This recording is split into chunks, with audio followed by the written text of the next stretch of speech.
Kia ora koutou. Welcome everybody to the Queenstown Ice Arena. The NZIHL 3v3. It is the Showdown here in Queenstown for the 3-on-3 tournament that we've been doing since, well, last night. And this evening's, the 3 contests left are going to close out pool play, guys. So this is Matt. We're here with Jake and Bill, and we're going to get started here with the Sky City Stampede and the Dunedin Phoenix Thunder in Game 13 of pool play for the Showdown. And guys, what are we thinking as far as this particular matchup? Anything intriguing to you? Well, I think Stampede's going to be playing for pride, trying to get the 3rd place slot. And hopefully they'll push it, keep the pressure on, entertain us with some good hockey. Right. And Jake, what did you see that maybe you think will happen with this particular contest tonight, starting pool play tonight? From what I've seen, the Stampede have started a bit slow and a bit off from the games I've seen, but they always finish strong. And the Dunedin Thunder are young and they move well, so it's going to be an exciting matchup. Yeah, so that is a very good point. And the table, importantly, and we'll bring that up here, the Thunder and the Stampede are playing for positioning here. The way it's worked out so far with the number of wins, the first tiebreaker is head-to-head, and then it goes to goal diff after that. So we have the Sky City Stampede pretty solidly in the 3-4 game. But the Thunder would technically jump over the Stampede with a win in this particular game, but that would solidify the 3-4 game if that happens. Outside of that, it's going to, if the Stampede come out on top, all 3 games will matter because any upset would then jump everybody into the 4th seed. We'll explain that more as we go along here, but needless to say, a good showing here by the Thunder. They win. They are going to have a chance to get into that 3rd seed. So we'll be underway here in just a moment. The referees out on the ice, catching some movement. The teams cycling around, hitting the pucks, and getting ready for this one as we finish out pool play. Again, this is Game 13. And then one other quick little note for our viewers out there. Let's see. Let's go through we've got the rosters up on the screen. You can check those out. And then in addition to that, a slight schedule change from what was posted. All 3 pool games will finish before they go do the Zamboni ice cleaning so that we have games 13, 14, and 15. Then we'll have a 10-minute break. Then there's going to be the 6-5. Then they have the 3-4 game.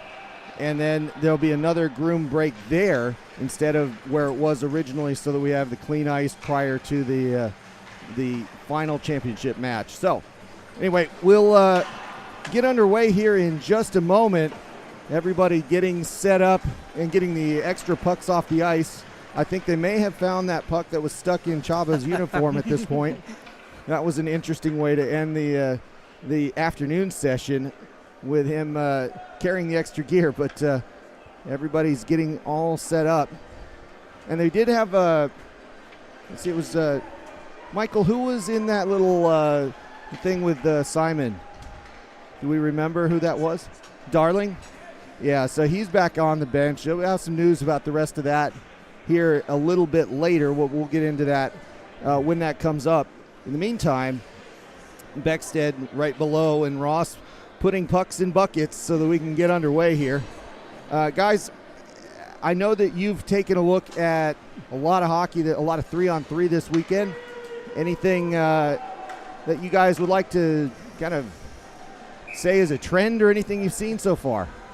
I think the learning curve has been really good. Good.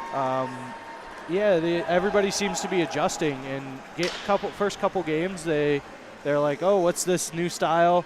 But now as we get underway, everybody's starting to understand I gotta play this 3-on-3 style a little bit different than 5-on-5. And Blair to Bumgarner and Flight moving around trying to get the puck, but that puck never came out of the corner. Harrison with it now, passing in a shot and a score. That quick, the Stampede on top, 1-0 with an easy put away for Dylan Devlin. Isn't it Devlin's birthday today? Is that right? Well, happy birthday, Devlin. You got yourself a goal in this one. 1-0 the score. The Thunder back underway. And as that gets in on Hasselman, the puck gets turned back around, and the Stampede charge out with McCullum gaining the line, looking for Freer on a pass, but instead backs out. And that's another trend we've seen. A lot of teams being willing to give up the blue line in order to recycle here. The Stampede picking up on that as well this afternoon. Ross to Freer. Freer with it up the right side. Low shot. That's knocked away. Another shot comes back out. Thunder working away, looking for the long pass. Hasselman. Oh, that's the best move I've seen out of a goalie thus far. A little deke. Well, he might get an assist. And that all cleared out here, but that's Amston knocking it back in. And Amston getting a give and go, and he puts it in the net. 2-0 the score in just 2 minutes. That is a quick statement here. Yeah, 2 nice one-timers. Yeah, let's take a look at this move here. Oh, that is such a good move. MVP stuff right there. Having a little bit of fun out there. That's right. We are definitely taking it to an extreme here if the goalies are out there deking. So, puck back in play. 2 minutes, or excuse me, 2-0, and 2 minutes in. Beckstead looking for this, but Darling cannot get it back to him, and that puck's turned over to the Stampede. Goes out to neutral. Lewis with it. Lewis brings it in. Go for one change. Lewis holds it, looking for some traffic. He gets that traffic, a good wrister, but that comes back out on a deflection, and the Thunder reset. They're really going to have to settle down here and see what they can do. Get some pucks to the net. Beckstead with a low shot looking for deflection. Comes right back out. And the Stampede taking advantage of those rebounds. Devlin holding on to it the whole time. I think Beck was looking for the puck as if it had been shot and never was. That goes out of the zone. Good deflection there by Blair. Pass forward to Burns. Burns takes it. Gains the zone. Everybody comes in. Burns across the way to Devlin. Devlin going around the goal. Couldn't hold on to it. And a little bit more movement. Oh. As Harrison was open in front of the net. They couldn't get that connection right. And there we go again with it coming out of the zone. Freer walking it in. Freer taking a shot while the other two Stampede players change up. Blair has it now. And they exit the zone out the left side. Blair crosses the line, holds on to it, gets a pass that almost gets kicked in by Freer there, but it does go back to the kick plate on the right side of the goal. Yeah, Stampede's been cycling quite nicely. They've come out in a higher gear than they were playing earlier in the day. Flight with it behind the goal line, hassled the entire way by McCullum.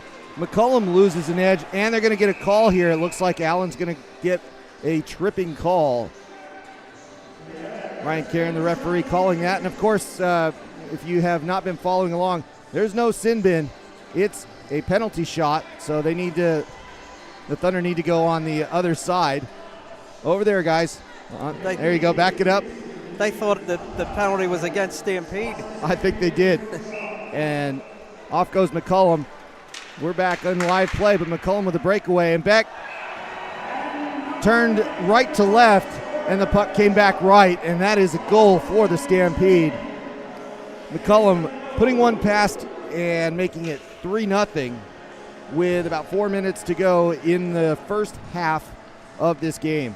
McCarg to take the face-off, and we're back in play. McCarg wins it, moves forward against 3 players. Comes in a little early there, but holds on to it. We play on.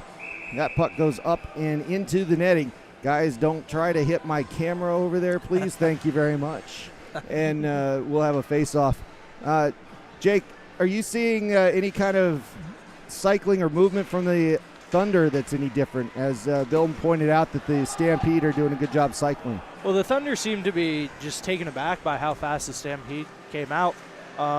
Couple of miscues defensively, and the Stampede have definitely taken advantage. Looks like a case of one team came out ready to go right from puck drop, and the other team was kind of still warming up. It does appear that that's been the team in yellow, the home team, punishing the Thunder for each and every mistake they've made. And it haven't been that many, but it is 3-0, and the Stampede doing a really good job of making the most of their opportunities. Devlin to take this face-off. He wins that, comes back outside the zone. Burns with it, passes across the way to Harrison, back to Burns. Burns leaves it. Devlin's going to have a chance here. Takes the shot in the gear, hits the logo, bounces out. Back to Burns. Burns with a low one deflected off the shin pads of Lewis. Lewis chases it, and there he is out at the blue line. Hasselman well out, and he's going to get punished if Lewis can get anything on this.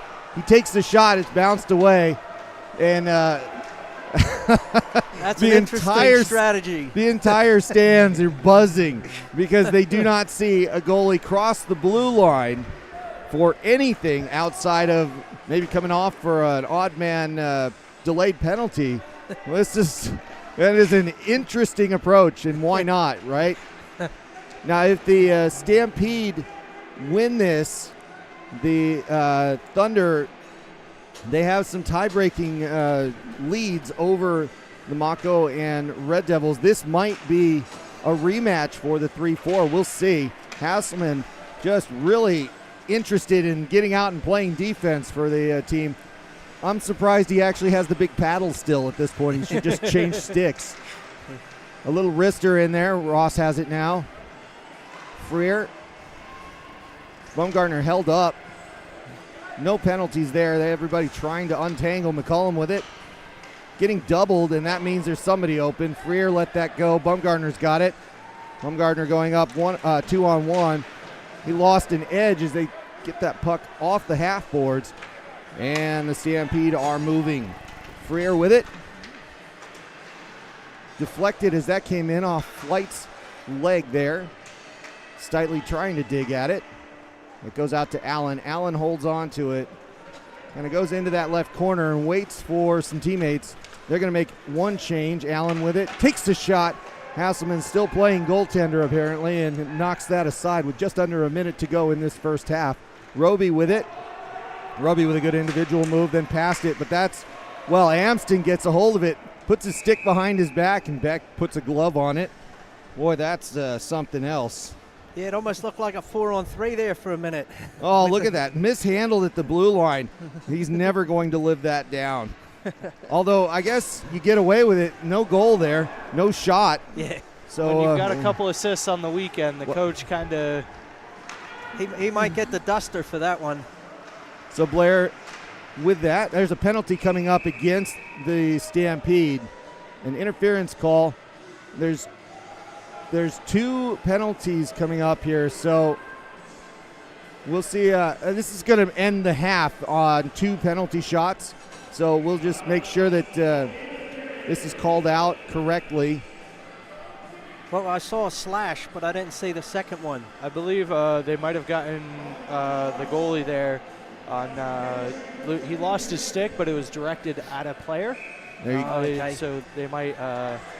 Flight on it here, and they're not even going to try because, yeah, there it is. It's stopped by Hasselman. That's one, and then they'll get another chance here, and no point in chasing this down, although technically they could because they could chase down somebody who's taking their time.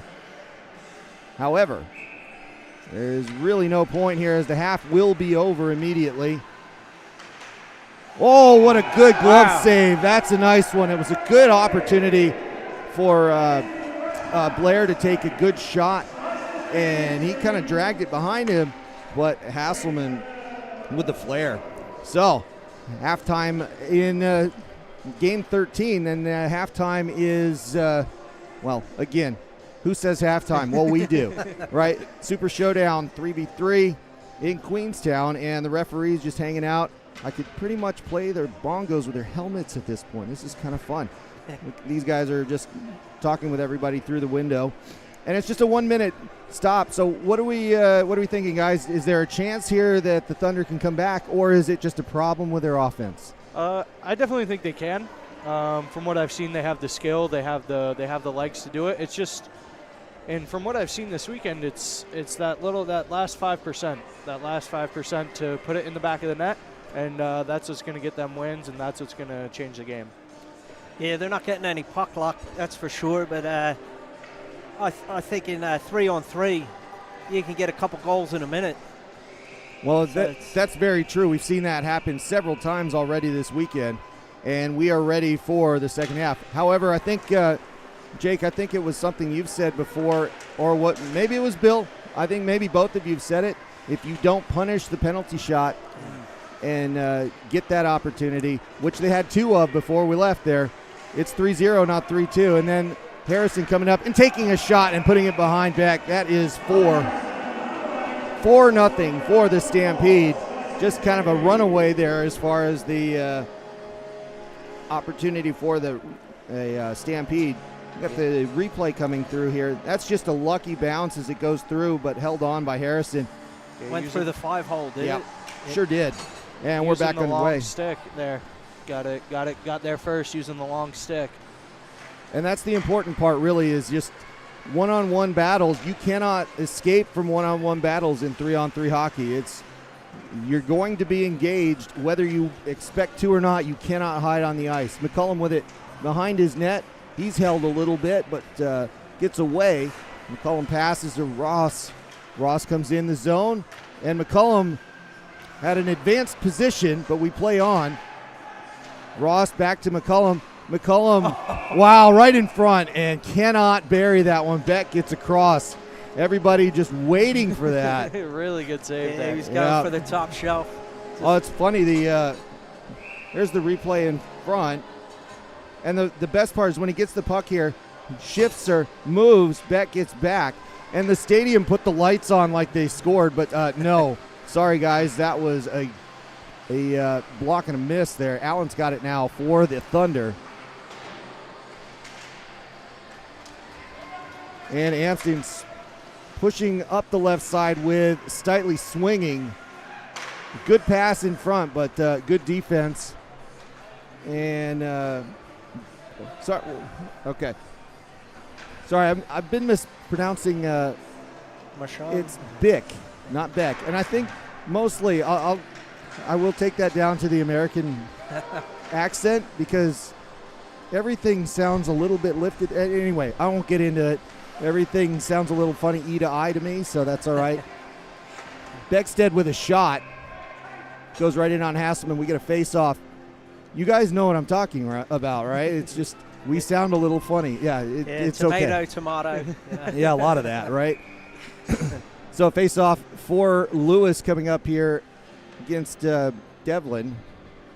And lots of time left. It's 6 minutes, but we've got to get something started. And a good shot there that just missed the post by a little bit. Lewis flipped that up just outside the goal post. But it's that close, and Harrison comes down, takes the shot.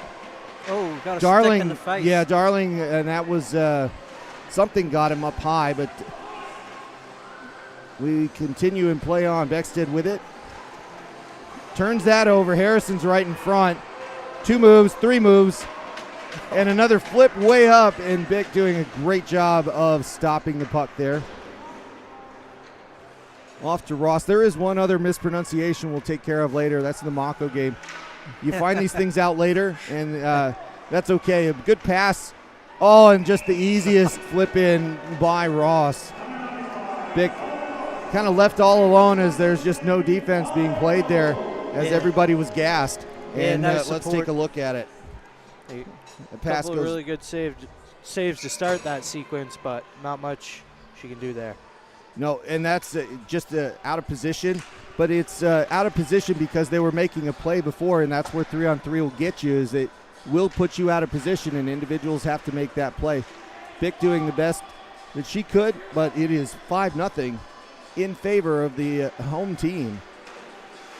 Although technically, yeah, they are the home team in this game, but we are, of course, in Queenstown. McCullum with it. Freer crosses the line.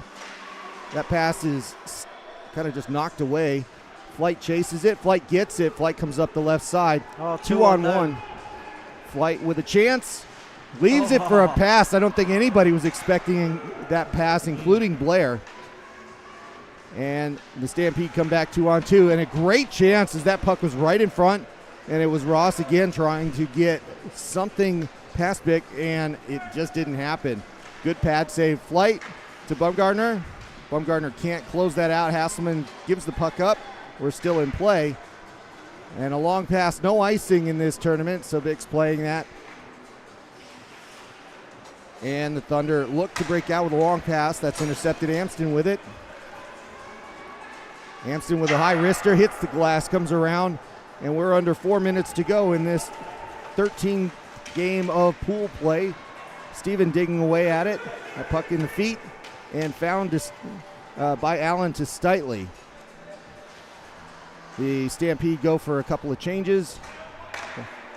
And there's Burns sending it around. Hasselman looking to play any puck anywhere close to him there. I think he's got more touches in this game than he normally gets in an entire game, so I think he's getting really into it. I love it. Yeah, having some fun out there. It's great to see. And Steitley doing a good job of not falling for that fake, and that gets them the puck back. Beckstead coming back out while Darling joins him, and Beckstead with it. Back to Lewis. Lewis was the third player joining. Beckstead to Lewis. Lewis trying to do something a little too fancy, and that'll be a call. That is a trip on Lewis with Burns coming down. And we're at about 2.5 minutes. A penalty shot coming up for the Stampede. I don't think that was really intended, but Lewis did take the player down as that play unfolded. Yeah, it just seems like the Thunder right now are gripping the sticks a little bit too tight, trying to do a little bit too much. Burns coming in on the breakaway. And a bit of a whiff, but we're back in play. Another shot that goes high off the gear of Bick. And Beckstead takes it in the zone himself. Moves through the middle, gives it up. Darling takes the shot. It hits the building up top. So that'll be a face-off. As we are starting to close this one down, it's looking very much like the Stampede will get their third win. So let's just make sure we explain a couple of things as we go here. Let's catch the action first. Low shot by Allen. Hasselman wants to play the puck out, and why not? Because that gives him a chance. Ross with it. Ross takes it through. So the way this works out is the first tiebreaker is head-to-head, and because earlier the Admirals won, the Admirals will take the 2 seed. Ross with a chance as he breaks away. Back and forth, and slips it right by Bick. Beautiful backhand through the 5-hole. Not much you can do about that when it's just perfectly executed like that. It is a long pass right to the blue line. Just 1, 2, 3. Make the move, and it's behind. No hesitation on that move either. So with a minute to go, the Stampede are in clear control of this one. They'll take this win and find themselves in the 3 seed. And the Thunder will have to wait and make sure. There's 2 more games that come up here, and the Red Devils and the Mako will each have what is effectively a play-in game to get the 4th seed. So if either of them win, they'll move on to the 4-seed game. If they don't, we'll see the Thunder in the 3-4 contest with a rematch against the Stampede. Now, I hope I have all that math right, and there are some weird situations that can happen as that goes up and out of play, but that is the very likely outcome of this afternoon's proceedings. I got to be fair, honest with you, I don't know exactly what will happen if there's 2 more wins, but I think the Red Devils would take that in either case because they had the head-to-head. Their 1 win so far is against the Mako, and that finishes up this 13th pool game. The Stampede with a solid performance, putting the Thunder away 6-0. Jake, close this one up for me. Tell me what I saw. I think that was just a start to finish. That was Stampede's game. They said, we don't want to be outdone on our home ice, and they came out ready to play. And then towards the end of the game, it was the Thunder were putting pressure on the Stampede, but when you see a 0 up on that board, it's really hard to not try and make that extra pass. And that's what I saw out there is towards the end of the game, they were just trying to make that extra little play that they really didn't need to do in order to get that first goal. Yeah, there were a couple of instances of that. It's a really good observation. Bill, what are your thoughts? Yeah, no, I'd have to go along with that. Absolutely. We saw it also in the Mako game earlier, when a bit too much passing when they were getting in, not enough shooting. And once again, you can't stress enough when you miss the penalty shots, that's really devastating. Yeah, so 6-0 the final for this afternoon's contest. Not that the score matters too much, but a couple of conversations out there already with the Thunder and the Admirals from earlier. That'll be good. I think that's all in good humor nonetheless. So we're going to take a 2-minute break here as we go to a short intermission and head on to game 14 between the Red Devils and the Admirals. And again, the Admirals are set in that final game. The Red Devils look to move on, or they will be in the 5-6. We'll see you here in a couple of minutes.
Kia ora koutou. Welcome back, everybody, to the Queenstown Ice Arena 3v3 Super Showdown here for the NZIHL, and we are about to bring you Game 14 of pool play between the West Auckland Admirals and the Canterbury Red Devils.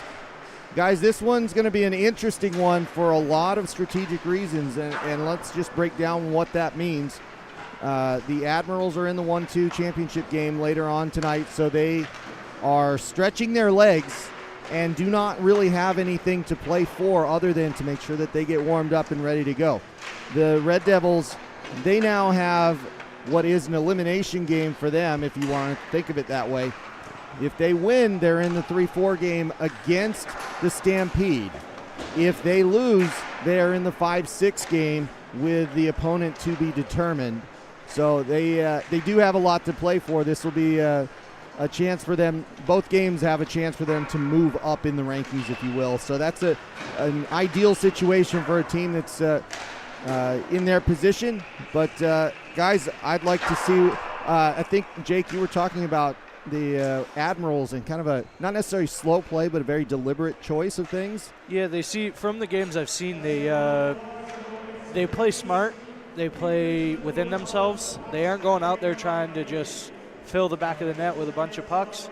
They go out and they make the plays to win the game, and it's smart defensive hockey, and then take the chances as they come to you. Yeah, now that actually mirrors what they do in the 5-on-5 game, as they are very deliberate and they try to break down defenses and just methodically march through the game with a slightly better skill set, but making sure that they execute as well as they can. And that has shown, because they haven't scored a lot in this tournament, but they've won a lot of games. Bill, the same thing for you is, do you see anything out of the Admirals that kind of, or in this matchup, that you think might be also relevant? Well, just that the Devils really need to dig in now, because nobody wants to play for the wooden spoon in an ideal world. So they want to try and get into that fourth slot. And, a bit of pride on the line for them. So let's see if they have the intensity and the focus to get the job done. Yeah, I'm going to be looking to make sure that the Red Devils are getting those changes done correctly, as that's bit them a couple of times. And we're going to get underway here with Brown, Orr, and Hopkins on the ice, with Jake Thompson in net. Daigle, Vandermeulen, and who else is out there? That's Kunst for the Admirals, with Chaba in net. Turned over. Kunst with it. He's going to turn it over to Orr. Orr with a shorter possession. They back up and look to break out. Two defensemen go high for the Admirals, which is going to give Orr a chance to walk in. He tries to get it past two players. Hopkins bails out on that as he plays defense on this, and Hunt over the boards to meet Daigle. He makes sure that he goes far out and towards the blue line, and that shot doesn't really do anything. There's Vandermeulen taking it out of the zone, as he's the only one there. He takes a long shot, and Jake Thompson misses that one. 1-0 to the Admirals. That has been an unfortunate situation for the Red Devils. They have Jake Thompson in goal. He's doing the best that he can as one of the under 18 goaltenders for the Ice Blacks, but the that's tough. Top of the circle, and to get a top shelf goal. I imagine that won't happen many times. Add a couple of inches to that shoulder frame, and that's suddenly easily blocked, but that's where we are today. Henry with it, back out to Regan. Regan with a long shot looking for a deflection. That goes behind to Esposito. He's going to walk it out of the zone, looking for somebody. He goes through a stick of Henry there and gains the zone, trying to do things on his own. He goes deep and gets into the corner, circles, looks for a pass. He passes it to Hunt. Hunt moves through two players, back to Meisternock.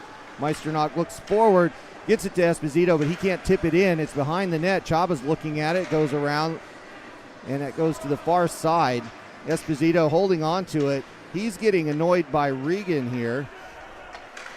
And that extended possession is one thing that the Red Devils haven't really done. Now, most of it was with Esposito, but that's a difference in how most of the games have been played. So an adjustment for the Red Devils. That's out to Vesper as he looks to get around Willis. Willis with a good defense. That goes to the side. Still 1-0. That's in front. Hayward Jones with a chance. That's knocked away by Thompson.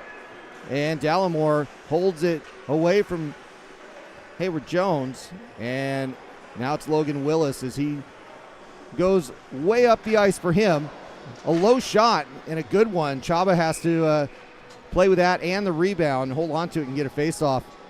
I don't think Logan Willis goes that far up the ice too often on his own carrying that puck. He's always the guy that's looking for that outlet to get the Red Devils going. But in this case, doing a lot of skating. Hopkins with a shot, knocked aside by Chaba. That goes out of play, and we'll do another face-off. Yeah, what I've noticed is Chaba is very difficult to beat down low. Very, very good on the bottom half of the net. Maybe testing him up top, but he's had a very good tournament so far. Brown chasing Daigle for that puck. Daigle continuing around. He gains the zone, has two against him. Goes past Brown. Hopkins looks at it. Hopkins swings it out. That goes as far as the blue line. Kunst knocks it in off target, gets the rebound to Vandermeulen. Vandermeulen coming around the net, not hassled. Defense a little bit in shambles there, and Vandermeulen just in time. Hopkins annoys him enough to push him behind the goal line. Out to Kunst. Kunst can't handle that pass. A little off. Vandermeulen gets the puck again, but he gets taken off of him by Joe Orr. Joe taking it across the blue line, 1-on-3. Very good move, takes a shot, and that's a penalty coming up. Interference hooking the call, and that's going to be a penalty shot coming up for the Red Devils with a chance to tie this one up. We'll see if they go high on Chaba for this one. That's be interesting. Joe Orr with a shot. Yeah, heck of a move there to put the defender in a bad position and make him take a penalty. There you go, off the blue line. Here we go with Joe Orr on the breakaway. We're back in play. Takes the shot. Oh, I don't know how that didn't go in. Joe Orr had him beat and moved Chaba off there, but I think maybe it hit the post. I don't know. We'll have to take a look. Or his stick. I think Chaba reached back and got it. Yeah, that's he had him beat, but well, maybe not, I guess. And at 1-0 the score still on excellent defense and maybe a little love from the iron pipe there. Esposito taking the puck across the line. He holds up for a moment, gives it to Meisternock. Slap shot, goes high, glove down. Chaba pushes it aside. Couple of changes, or just one change. Dallimore coming out. Meisternock and Hunt still out there playing defense. Good skating by Sistrone, but nobody home to help him out. He holds on to it, goes back into the corner. Regan looking for an angle and trying to get the pass in front. That's swept away. Hunt tries to get it out. And a deflection, and that looked, I mean, I almost think that looked kicked, but it wasn't because it was a skate blade that gets behind Thompson, and that is just a ping pong play. I'm getting whacked with a stick myself here. Thank you, Michael. But we see oh, that's a replay, huh? Right behind. Oh, okay, it was a stick save. Excellent. Thank you for that. So 2-0 the score for the Red Devils. And to be fair to Michael, it's a very soft stick. It's actually very padded, so I'm getting prodded in the correct way. Don't worry, don't call the SPCA. We're good. That goes out to Hayward Jones. Out to Chamberlain. Chamberlain brings it in. Willis on him. Defensively harassing again. Chamberlain hits the brakes, turns around. Willis goes in front of the net. And that's deflected. That almost gets kicked in as an own goal, but pushed aside, and a little help with the snow there. A little fortunate scenario for the Red Devils. Vesper with it out on the far point. He cycles it back. Hodge falls down. Chamberlain's got it all alone. Admirals get a change in. It's Vandermeulen coming out, and also Hayward Jones coming out as the puck is just held. Daigle with some fresh legs comes in, takes the shot, rips it left, misses the target. Willis there first. Hodge to try to get it, but Daigle's there, and he holds it. Skates behind the net. Wraparound chance. Another chance as that's deflected, and they get away with another one. Just 2-0 the score. There's no icing, so why not take a long 150-foot shot at Chaba's neck there, and they don't really have any problem with it. Chaba's just like, nah, whatever, just go away. Yeah, they were out there for a while, the Red Devils trio, and they looked very, very tired. Luckily, they got the change, and Brown was able to track down that puck from Daigle at the last second, but Daigle gets it back. Hopkins playing defense, trying to get in the way in the lanes. He does a good job there holding that puck up. And the Admirals, I know this is going to sound funny, but they seem a little bit frustrated, but that's a turnover. Vandermeulen in front. Kunst with it. 3 moves, and there's nothing you can do. Hopkins and Brown fall over at the same time, and that's just all on its own. Here's the replay, so you'll see.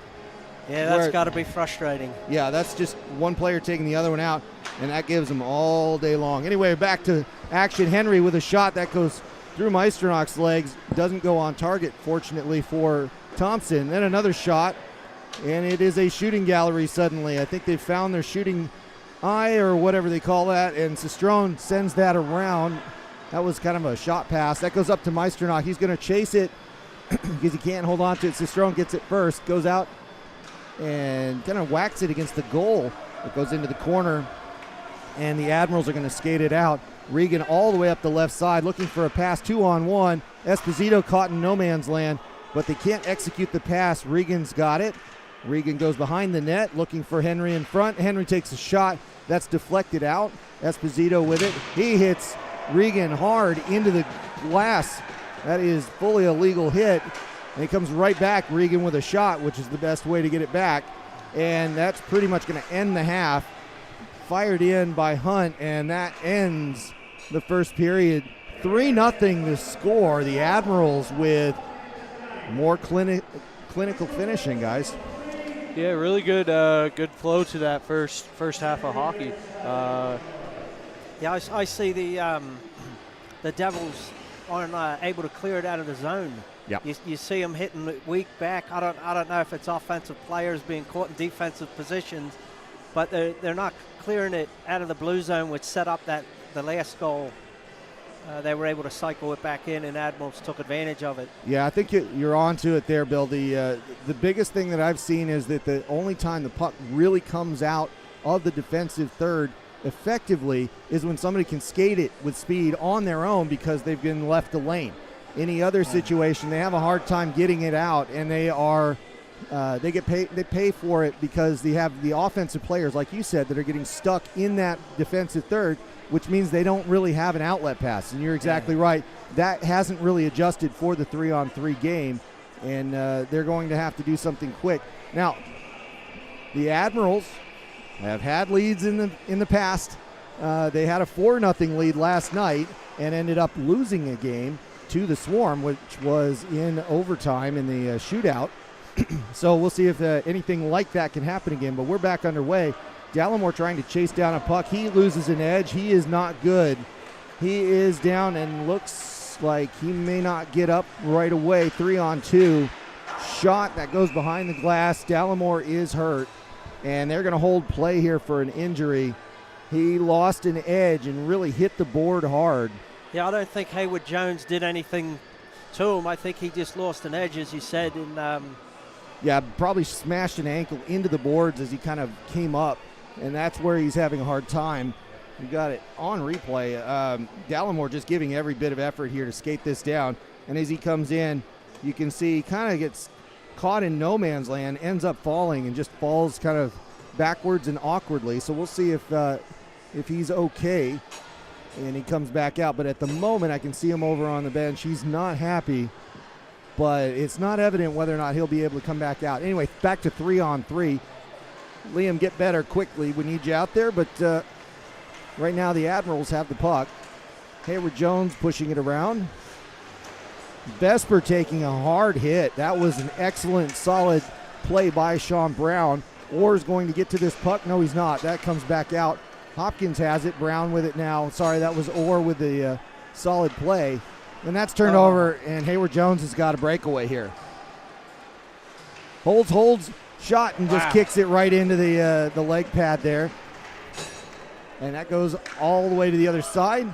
Daigle's going to chase it down. The Red Devils get Esposito back out, Meisternock back out, and Hopkins.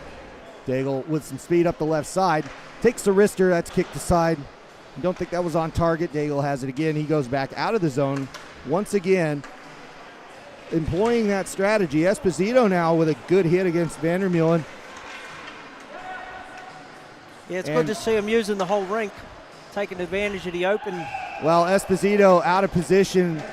Daigle passes back to Vandermeulen, and that is a result of this hit where they get held up. There's Vandermeulen coming out of that hit. Esposito not able to get back in position because he was a little bit knocked over, and he makes them pay. 4-0 the score.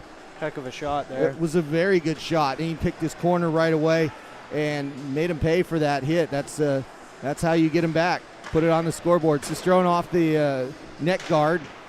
Thompson with a little bit of a shake of the head as that one comes right at him. Meisternock taking it in the zone, but 1-on-2, and gets turned over. Regan's got it. Esposito and Hunt back for defense for the Red Devils. Esposito playing Regan, making sure he stays wide. He does that. Yeah, Regan looked nice and relaxed, like he was doing his taxes. Oh, I don't know about doing your taxes and being relaxed, let me tell you. But that goes in front through the crease. Esposito holds on to it, and this is the part where I think you can see the Admirals are trying to be somewhere between patient and smart about not spending too much energy. Hunt coming in, Meisternock a little bit advanced in his position there. Hunt gets knocked over, and we play on up to Sistrone. Sistrone walks it in. Sistrone loses it as his stick was hit. That goes to Hunt. There's a bit of history here, given that last week was pretty much a thrashing. It was 15-3 for the weekend totals in favor of the Admirals, and the Red Devils, don't forget, Hunt took a shot and scores. Nice one-timer. And that brings one back, guys. That's a good thing to see the Red Devils get a goal on this game. Here's the replay. You see Willis coming in, getting the primary on this. A backwards backblade pass and a good shot. Burying it. 4-1, so that's something. Yeah, it's a perfectly executed 2-on-1. Maybe it gets them going here. They're going to need to get going here with 4.5 to play if they plan on getting to that 4 spot or another shot at the Stampede. That puck's held in by Vesper. There is a lot of physical play going on in this. Compared to all of the other games, this has probably been the most physical that I've seen, just in general. Not any specific thing, but just lots of body checks. Hopkins tracks that one down, gets it past Chamberlain up to Orr. Orr has to hold on for a minute. Good stick checking. Yeah, good work by Vandermeul in getting that puck away. Hopkins collects it in the back of the defensive end. And again, there's where you skate it out and look for a pass. That gets intercepted. Daigle with it, eyes up, trying to take a shot. Gets one in past Thompson. Takes the shot before the stick gets slashed in. 5-1 the score. And the Admirals doing a really good job of just putting this Red Devils team to bed on this 3-on-3 pool game 14, which means that if we close this one up here in a minute, and we won't yet because there's still 3 minutes to go. We'll see how this goes. Hunt with it, looking for Brown. Brown gets the puck. Oh, and a good chance, but that's knocked aside. Good execution there on the 2-on-1, but better play by Chaba.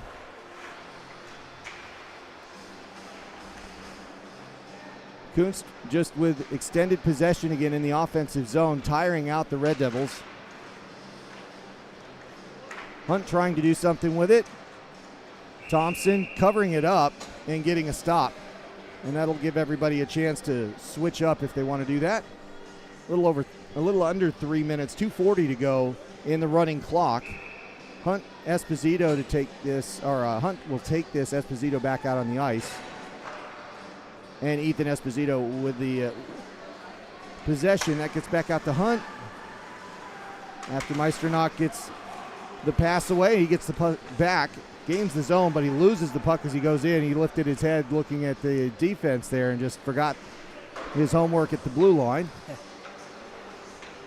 Admirals with it, but that's turned over. Let's see if that gets any kind of offense generated. Not in this case. Henry with it. Hunt goes off the ice. Admirals looking for that breakout. They're going to get a 2-on-2 with some speed here. Henry with it. Through his skates, picked off. That's going to turn right back around. Meisternock with it. He holds on to the puck this time. Goes in the left side. Stops. Turns around. Leaves it for Esposito. Goes off the ice. Esposito going behind the net. Looking to get something started as he cycles around. Leaves it behind for Hodge. Lockie Hodge trying to get it to Esposito, but didn't see the man in the zone and in the lane there. That's Regan. Just a Strome back to Regan. That pass was behind him. And that puck goes out to neutral. Minute 23 left in this one. Sistrone with a good individual move. Chooses not to shoot. Holds up. Hayward Jones has it. Rips one. And nice shot. That is exactly where you want to shoot it. Blocker side just a touch low, halfway up. And Thompson beat again for a 6-1 lead for the Admirals. Yeah, and a shout out to Jamie Jones, who plays for the New Zealand, the Ice Ferns. And also the Auckland Steel. It's Howard Jones' sister. Well, there you go, guys. So you learning stuff all the time here on the broadcast. That's how it works. Orr's going to get this one. He's upended a little bit. Back to Brown. Brown can't pull the trigger in time. Chava just watches that go by. Brown with a hit. Brown looking to make his physical presence known in the last 30 seconds while he can. And Vesper skating away from him. Hayward Jones passes it to Chamberlain. Another good set of hair there. Nice locks, as the brothers do.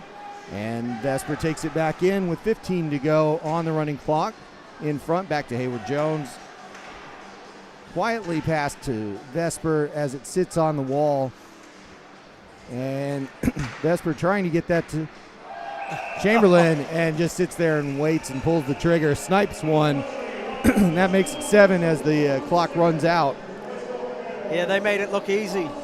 Yeah, they really did. There was a there was a lot of awareness throughout that game. A lot of heads-up play with possession. Yeah, very, very intentional every move they made there. It was really well executed hockey. The Red Devils certainly put pressure on them, but the Admirals really were smart about how they played this game. Yeah, pressure, but they couldn't execute any of those offensive opportunities, really, Yes. bar one where you had the really good one pass across the ice. So that's going to relegate the Red Devils to the 5-6 game, and that 5-6 game will, it's not yet determined as to who they'll play. It will be either the Thunder or Mako. The Mako coming back out on the ice. They'll be playing against the Swarm. The Swarm have to, the Swarm are already in the top game. They're in the same situation as the Admirals. But if the Mako win, they get ahead of everybody and jump into that 4th spot, ahead of the Red Devils and ahead of the Thunder. If the Mako lose, then the Thunder will have that rematch here in a little bit. We're going to take a break in. And again, there's no groom here, so that if you have an older schedule, they're going to play this right away, and then they'll clean the ice after. So we're going to take a 2-minute break, and we will see you back here for pool game 15 in just a moment. Thanks, everybody.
Kia ora koutou. Welcome back, everybody, to the Queenstown Ice Arena.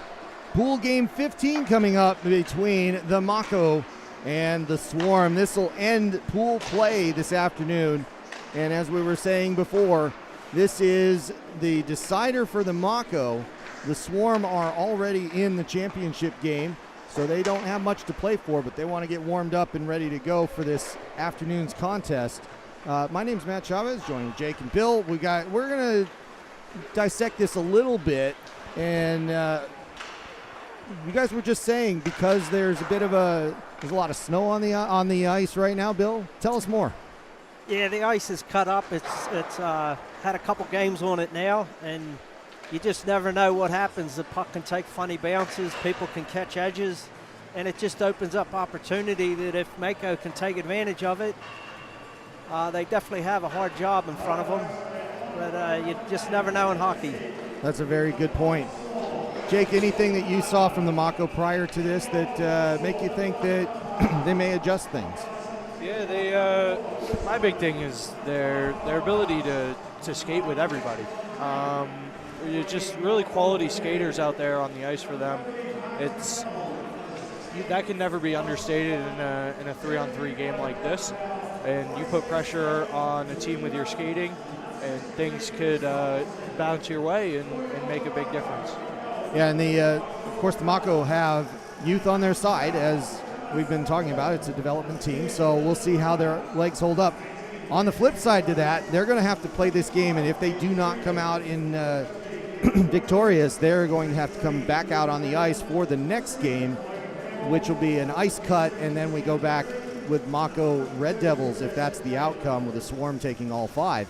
If they do win, they'll get a bigger break, and they'll pick up let's say consolation prize of having to play the Stampede in the 3-4 games. Yeah. So rosters on the screen. It's the same teams, of course, for everybody. And I've been saying Sean Murray, but it turns out that that's not correct. It's Keon. So Keon Murray, we will get that right. And thank you for the sending the correction along, whoever did that. I think I know who that was, but thank you for that. And Keon Murray, apologies. All weekend long, you get what you get on the you get the description, and my apologies for that. We get underway. This Mako with it first, back and forth, and an opportunity immediately for Steven. Did not bury it, and the Swarm with Houlihan coming out, and he gets the puck taken away from him. The Mako know exactly what's going on here. They are after it immediately. That puck goes up and out of play from Luke Tyon. I think it's pretty evident that they had the conversation of win or you're going out again. They are choosing to put it all out immediately and skate. Yeah, coming out right away and getting after the Swarm team, who's been very good all weekend. Dalmato with it. He holds up as that would have been offside. McDonald tags up, and the Mako pick the puck. They go 2-on-2 as they gain the zone. Steven just going across ice and Quigley going across the ice, and nobody home for them. Hopkinson picks it up, and the Swarm hold up, try to get their offense going. They leave the puck for, who was that? That was that Dalmato? Yes, it was Dalmato. Off to McDonald. Hopkinson coming off the ice. McDonald holding it 1-on-2, chooses to back out, and this is Steen coming out, March coming out. There's Kyle March trying to get that puck that goes into his skates and bounces forward. A lot of strategery there, as they say. Yeah. And Chamberlain with it. He's going to have a head of steam. He takes the shot. That's deflected away. Oh. And a big crunch into the board there. That is Logan Campbell, unhappy with the outcome of him versus the board. The board won. In front, Houlihan couldn't get the shot off. Yeah, Mako come out strong here. This is good to see. Houlihan has his stick lifted. He's a bit frustrated. Shot across the way, and that takes a Queenstown bounce as it rolls all the way around a very circular corner and gets behind the goal there. That's Tyon with the forecheck for a moment. Then Steven with the heavier forecheck. It may as well. There's two back there. Fontaine's going to walk it out himself. And by walk, I mean streak up the left side. He has it and stays stuck in the corner with some good defense there. Absolutely outstanding work by Murray. Murray flips it, wrister, and goes to the left of par. Doesn't get it on target. And that pass goes past Chamberlain. Murray's going to want that one back. It's going to cause a 2-on-1. Fontaine comes in, takes the wrister. No, he doesn't. And Ruzicka makes him pay as the outstretched glove of Gerard does not quite get there. 1-0 for the Swarm. Yeah, that's a shame. They're lacking a little puck luck there with the pass up into the slot. Just went too far, couldn't get it, and then it set up the 2-on-1. Yeah, and Gerard with such a stretch there, but missed it by maybe an inch at most as his glove was outstretched, but just not quite big enough for that. That fake pass really froze everybody and made it very difficult to get back across. Mm-hmm. Pass through the slot. The Swarm stick with it. Halfway down the boards on the right side, Houlihan gets it back to Dalmato. He goes on the blue line, turns himself around, does the hokey pokey, gives up the puck. And Wimmer with the low wrister, it was a dangerous one. Parr plays it out. Wimmer coming around the side there, but he's going to go for a change. Steen with it, takes the puck, takes the shot, shoulder save. Gerard puts a glove on it and gets a stop. Smart choice to do that as he wasn't sure where it was, and he spun around as he was well out to the edge of the crease. Steen takes that face-off, wins it for a moment, still has the puck, flips it back to Fontaine, or at least he tried to, just didn't get through. Hits a referee skate. Lucky for Steen as he's able to get to it first. Kyle March with it. He sends it forward. Campbell with it. Campbell collects. Fontaine with a forecheck, but he backs off. Long pass up to Sebastian Chamberlain. And Chamberlain sends it around, but it goes to Fontaine and nobody else there. March with it. He's going to go up the middle left, kind of cut through. Good move. Man. Great effort, but can't get the puck back on where he can get an angle on the goal. Steen with a shot. Not on target as well. March coming off the ice. I think he's actually a little bit hurt still from that collision as he's taking short shifts, seeing what he can do. He did have a pretty tough board incident, and it was pretty awkward last night. So it's good to see that he's on the ice and he's okay. Oh, that was almost misplayed by Parr and just barely didn't go in the net. That could have been the longest goal of the weekend. 1-0 still the score. Puck right below us. Hopkinson grabs it. He's being chased by Steven, but Hopkinson holds. Continues to hold. Skates. Goes back across the ice to Ruzicka. And a shot. Oh, that's a quick one by Houlihan. I was actually distracted just a little bit because Hopkinson hit the deck hard. He's not happy about that. But with 3 minutes and 15 seconds to go in the first, Houlihan makes it a 2-0 lead for the Swarm as they are being pretty clinical about finishing this one off and getting a perfect record, even though they've got 2 shootout wins so far. It's been it's a good shot as that's covered up Wimmer by Parr. The Swarm have been, well, maybe that's puck luck, Bill. I guess maybe that's one way of putting it, but the Swarm have been, yeah, I guess clinical's not really the right word. They've just executed well, and it's worked out for them. And it seems to be their style, whereas the Admirals might just be, right down the textbook. They know exactly how to play. The Swarm just overwhelm teams, and they do a great job of just playing hockey, if you will.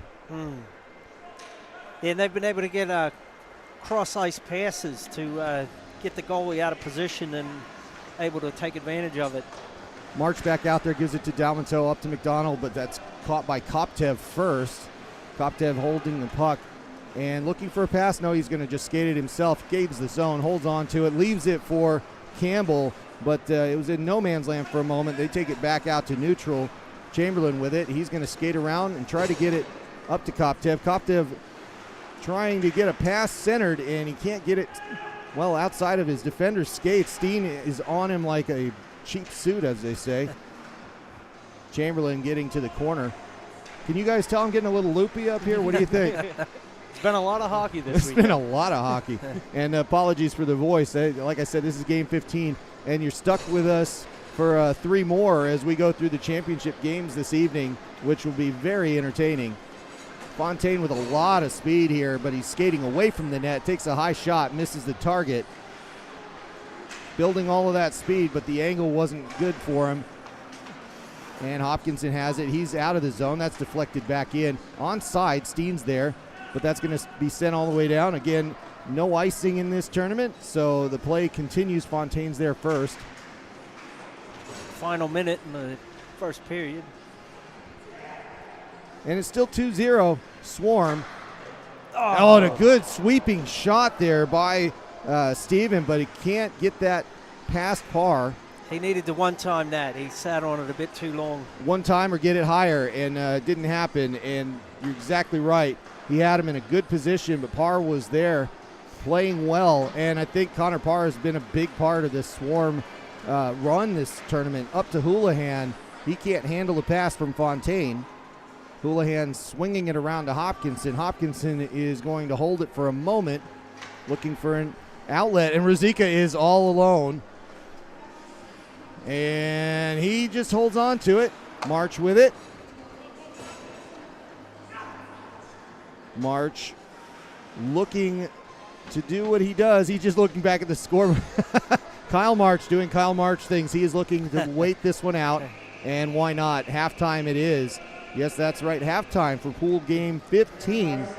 And we're going to take a minute's break as the Mako need to get 2 back here in 9 running minutes in order to get into a higher seeded game. Jake, thoughts? I think they're in a really good the way they've been playing tonight, the Mako, I have no doubt that they're going to get 1 or maybe even 2, make this a really close game, because they're flying around out there on the ice right now. And the Swarm have definitely weathered the storm from them. A couple of really, really good saves from Parr to keep it 2-0. Bill, thoughts?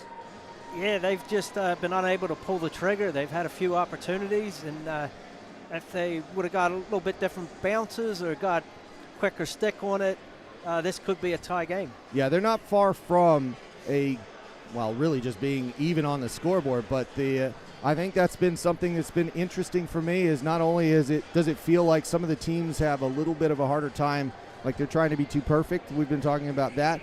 Also, the other side of it is I am really surprised at how many games have gone scoreless by one team in the first half of play.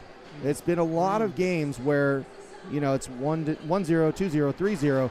Now they score in the second half almost always, but Fontaine with it right off the faceoff, and boy, they did not waste any time. 8 seconds in, and Houlihan bashes that one in for a third goal. I think the Swarm are, they're wanting to get on with this championship game, and they look exactly like the contenders that they are. Mako, they're shell-shocked on that one. Yeah, that was just a nice play. Yeah, quick, crisp. And direct. Yeah. Straight up the guts there for that one. Fontaine has been a problem with his speed this evening. Yeah, that seems to be a theme for him all the time. His speed working through a lot of defenses over the course of the season. And that's Quigley with it. Quigley trying to do something with he passes it to Chamberlain now. Chamberlain with a wrister. That's deflected on the way in. Kind of caught Parr out a little bit, but it was off target after it got deflected. Fontaine holds it. Ruzicka coming off the ice.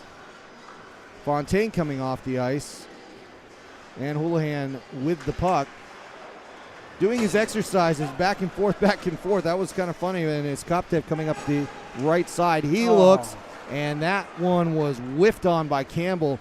It might have had some snow involved in that as the puck slowed down. He's trying to bury that one. But once again, just a tiny bit out, and the Swarm or not. Shot coming in. Oh, no, that was redirected, and McDonald buries that one as Girard is in the wrong half of the goal after that pass. 4-0 the score, and we now have 7 minutes to go in pool play as game 15 is winding its way to what looks like another Swarm win. Yeah, we knew that Mako was going to have their work cut out for him tonight, but they're still in this, but I don't know if they'll be able to have the time to get enough goals. McDonald coming sweeping in, hits Gerard right in the gear. That's a big deflection, but it goes into the corner, mostly harmlessly, but that does not come out of the zone. McDonald takes it out of the zone himself, and with 6.5 to go, Dalmato very carefully and deliberately holds on to it, but he gives it up just as I say that. Shine a goal! Just like that, Tyon throws that one top shelf, and the first big mistake that the Swarm make in quite a while, and they pay for it immediately with a goal. It's 4-1, but here we go. Let's see, that's picked off in the camera work on that one. Tough to do because you're trying to follow the puck. He comes right back and catches it. Good work there. And March currently has the puck as we get back underway with 6 minutes to go. The Swarm had to get 4 back off the Admirals and then win it in a shootout. This is not an impossible task, but the Mako have to get focused and get some chances here. As you can see, the Swarm are kind of slow playing it here, and they need to punish that slow play with goals. Yeah, at what point do you pull the goalie? I don't think anybody's chosen to do that yet, which is interesting. All in itself, I think I might do it at 45 seconds or so in a game like this if it really came down to it. But, yeah, why not, right? I mean, Hasselman basically pulled himself most of the last game, so why not? Yeah, trying to get a 4-on-3. Wimmer with it. Wimmer coming around and cycling. Shot, and that's another good shot in on Parr. Chamberlain right there for any rebound if Parr gives it up, but it didn't. And that's going to be a face-off with that top line coming back out for the Swarm. It's hard to say lines, but Houlihan and Ruzicka have been playing together most of the time with Steen. And there they are controlling the puck yet again. Houlihan, great job of getting the puck forward. Stopped at the blue line. Chamberlain moving through the ice. Goes across the blue line. Backhander. That's knocked aside by Parr. And the Swarm settle the puck and wait for the Sharks to evacuate. That comes in quickly, but comes out just as fast. Koptev with it. He's going to go up the right side. Chamberlain waits. Shot! And Chamberlain can't get anything on it as another puck dribbles in front in the slot. And the Mako cannot knock that one home. That's handled by Houlihan. He continues forward. He holds on to it. Takes the shot. That's blocker save into the side wall. And passed forward. That was a little bit too tight for Campbell's pass. Turns back in by Houlihan.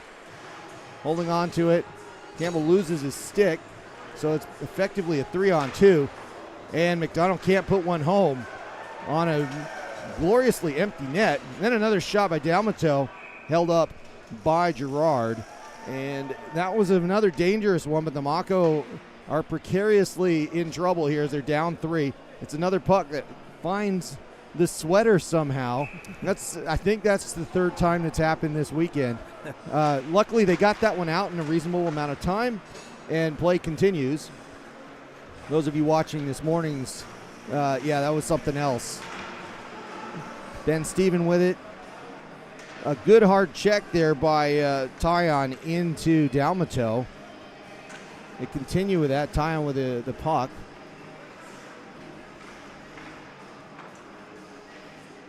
Into the corner, and they watch the puck go behind the net. Another pass. Oh. You can't get anything on that one. That was Tyon trying to get a wrister.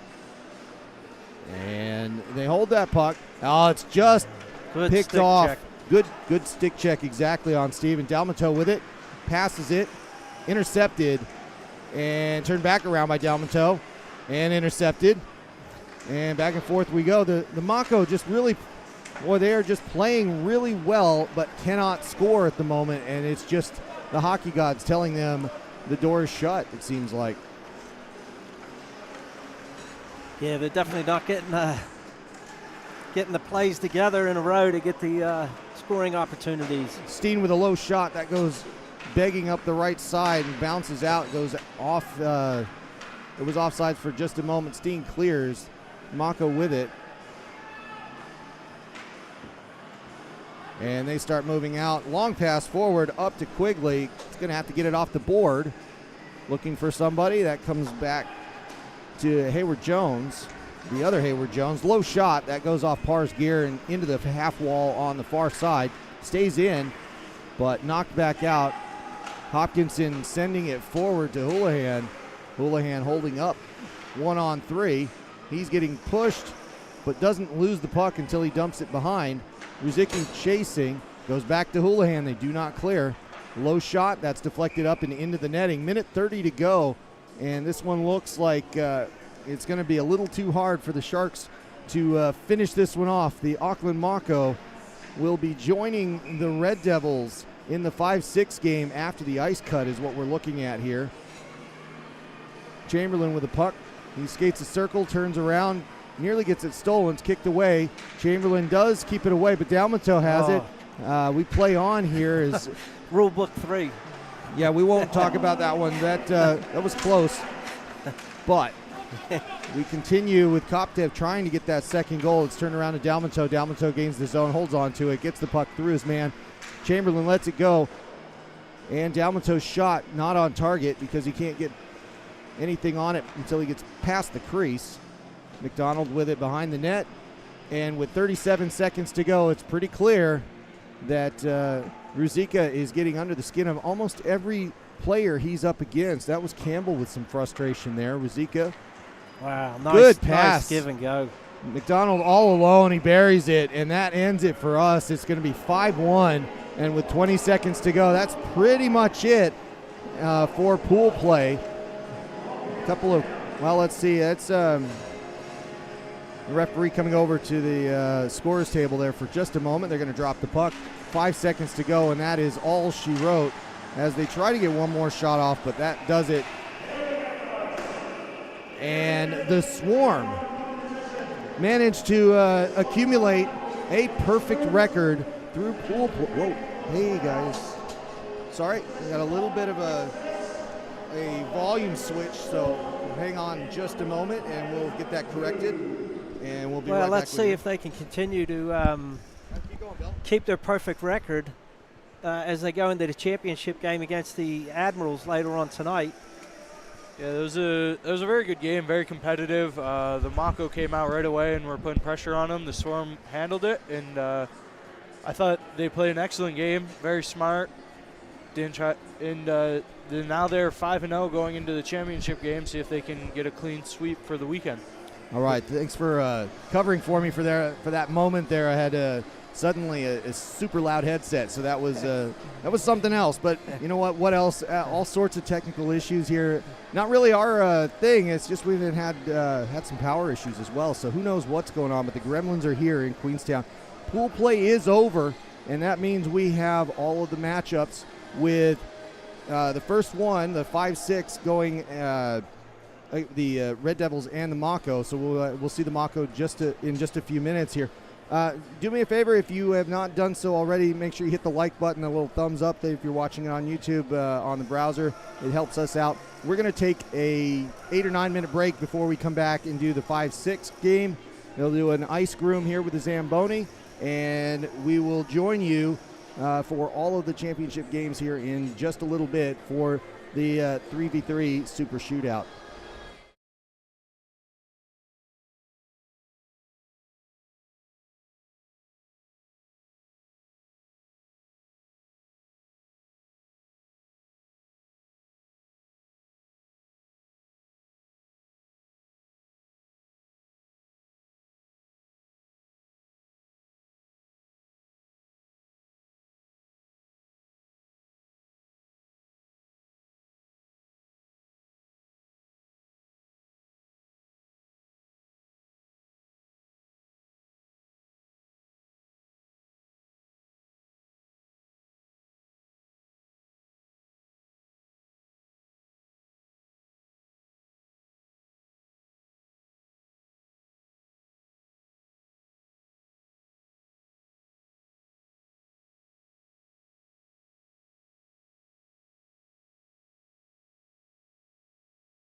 Kia ora koutou. Welcome everybody to the Queenstown Ice Arena. It is the NZIHL 3v3 Super Showdown, and we are here to bring you, well, we're no longer in pool play, guys. This is the part where it gets serious. We are playing the seeding games to see who wins what for the weekend. So we've got the 5-6 game coming up here. The way the records worked out, it'll be the Red Devils and the Mako. And joining us, Noah Gregory. Welcome, Noah. Thank you. Doing the color alongside with Jake and myself for the remainder of the evening. And let's talk about the, all of the standings. And it was the Swarm going through with a perfect 5 wins. And the way the tie breaks work, with 1 win each for the Thunder, Mako, and the Red Devils. That one all came down to head-to-head and goal diff and how that worked out. So the head-to-head works out for the Thunder, and they will be in the 4 seed with the Mako and the Red Devils taking on each other for the 5th place in this weekend's Super Showdown.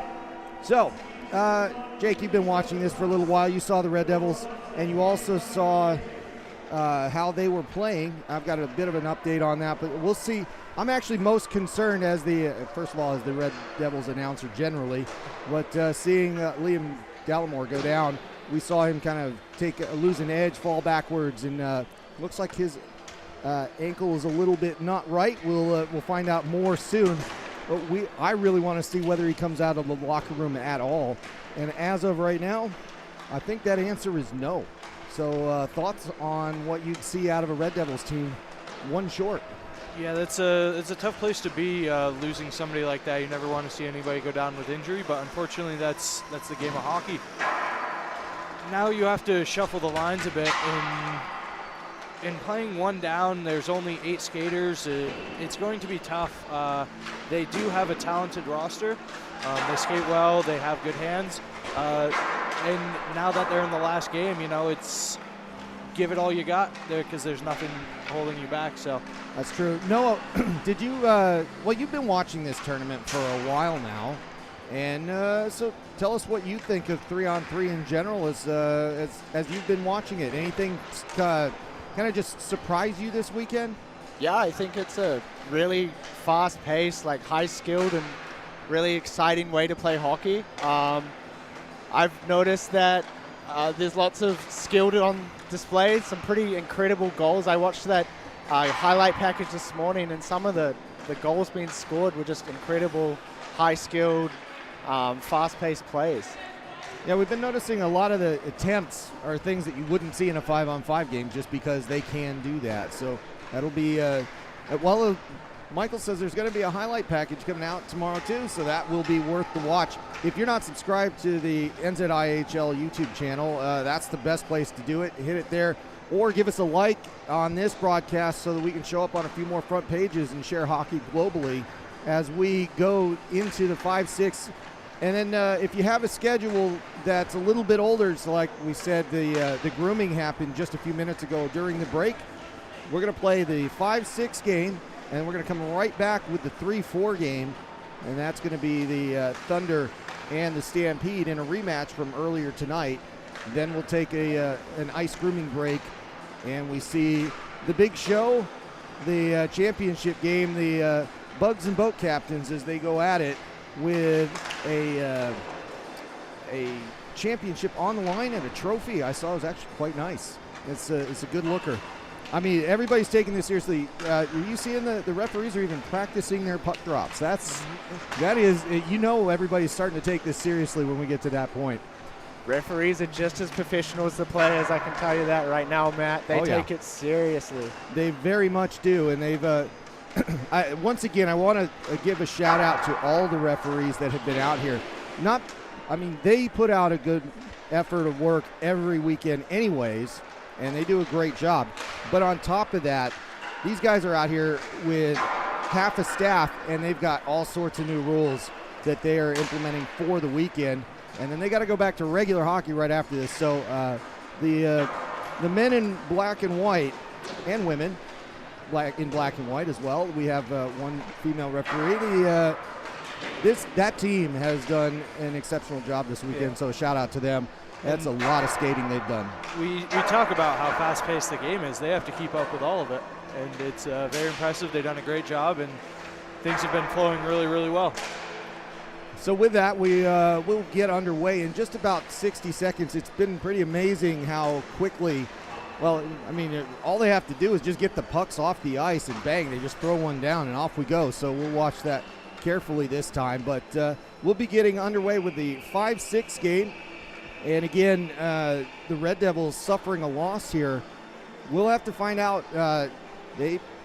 The Red Devils come right back here next weekend to play the Stampede in good old regular 5-on-5 hockey, right? But with Dallimore picking up that knock, we'll see if he's going to be available, because there's a quick turnaround. It's just 6 days before they play again here in Queenstown against the Stampede in regular season action for the NZIHL. So we'll see how that goes.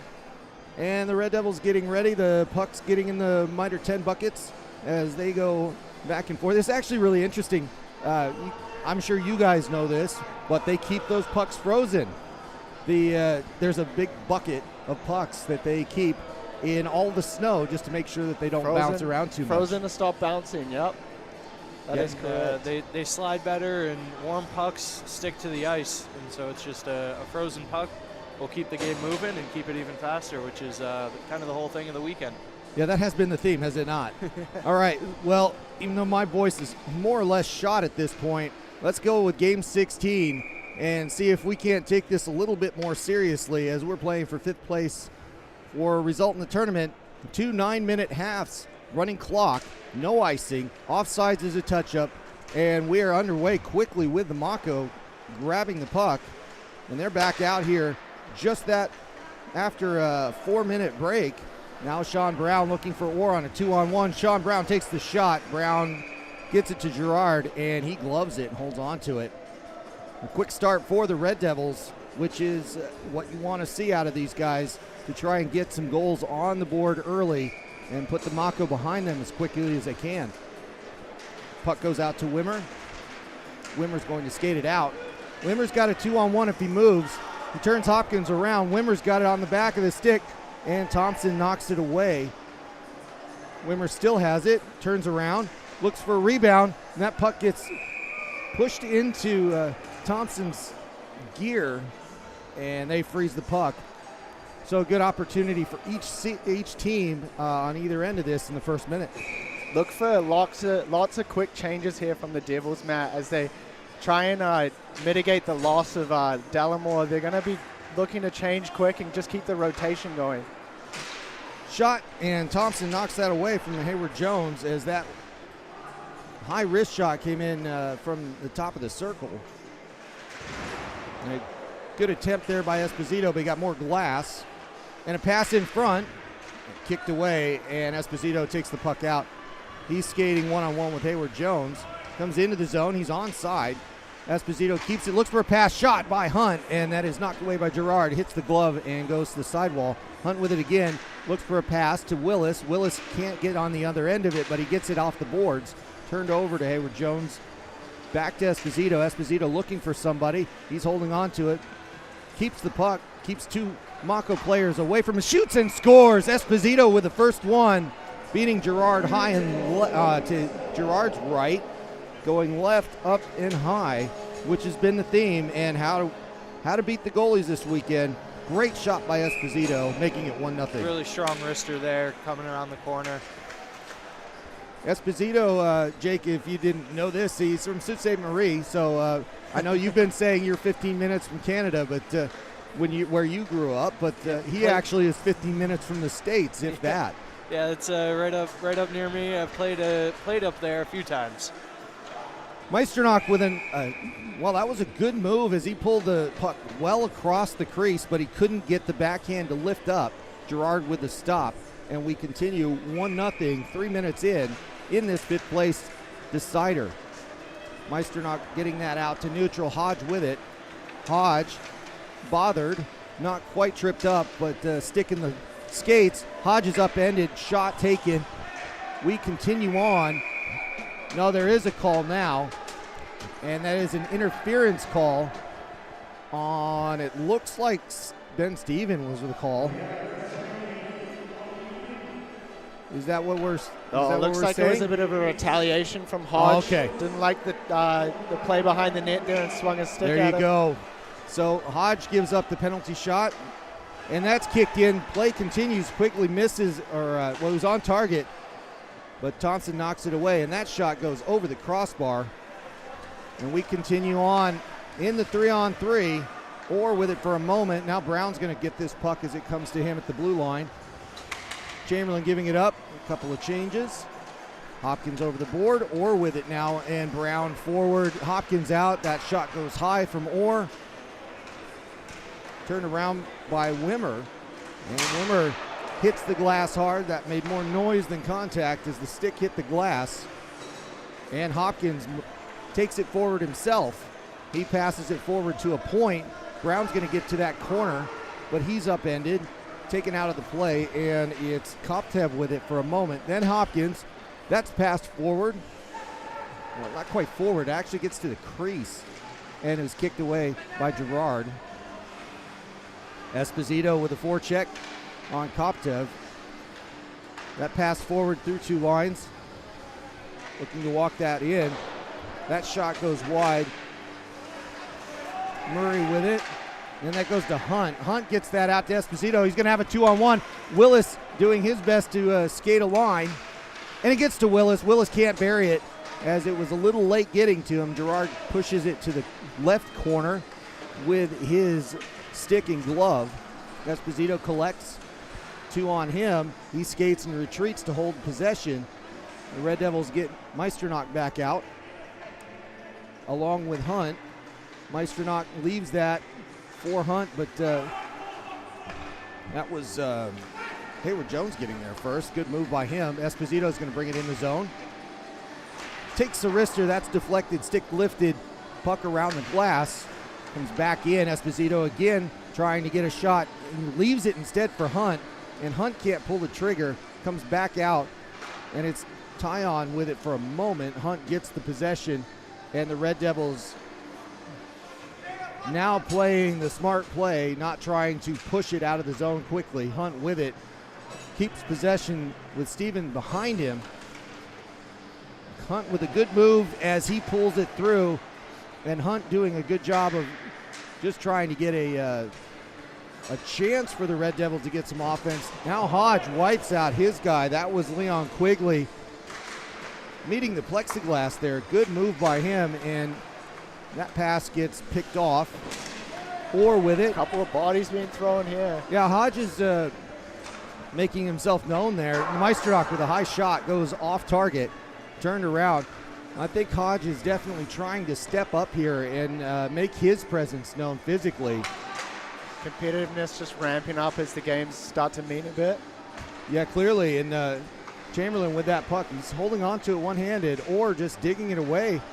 But Chamberlain takes the shot. That's a glove save, and but it's given up as a rebound. He goes back out. The Mako go collect it. But yeah, it's very interesting. Again, Lachlan Hodge, Rookie of the Year. This is his second season, and he is finding his way through the league and trying to get not just the shot, but now the physicality and get all the tools here. So it'll be interesting to watch that as we go forward. Esposito holding on to that puck. Long pass across the ice, clears it up for Hopkins. Hopkins spins, goes to the corner. Come on, George, get a shot here for us. We want to see a goal, maybe. Get a shot. He had 3 shots the first night, and we were all rooting for him. Trying to get that goose egg off the board. Yeah, he's a 100-game player. I think he's at 100 now, or he's close to it. But, yeah, 0 goals because he's a defender, and that's not his job to score goals. But, boy, we are really hoping that he can pull it off. Offsides, that shot will not count. They're asking the Red Devils to evacuate the zone. The puck is forward. And as that goes over the red line, Esposito's allowed to play that. Willis has it. Willis takes it in the zone, leaves it for himself to the right, looks for Hunt. It's behind him, and the Mako have a 2-on-1 here if they're quick. Steven trying to get that to Hayward Jones. He can't do it. It's a good breakup with the stick in the passing lane. Back to Steven. Tyon takes a shot, and that's a goal. In and out off the back post. I don't understand.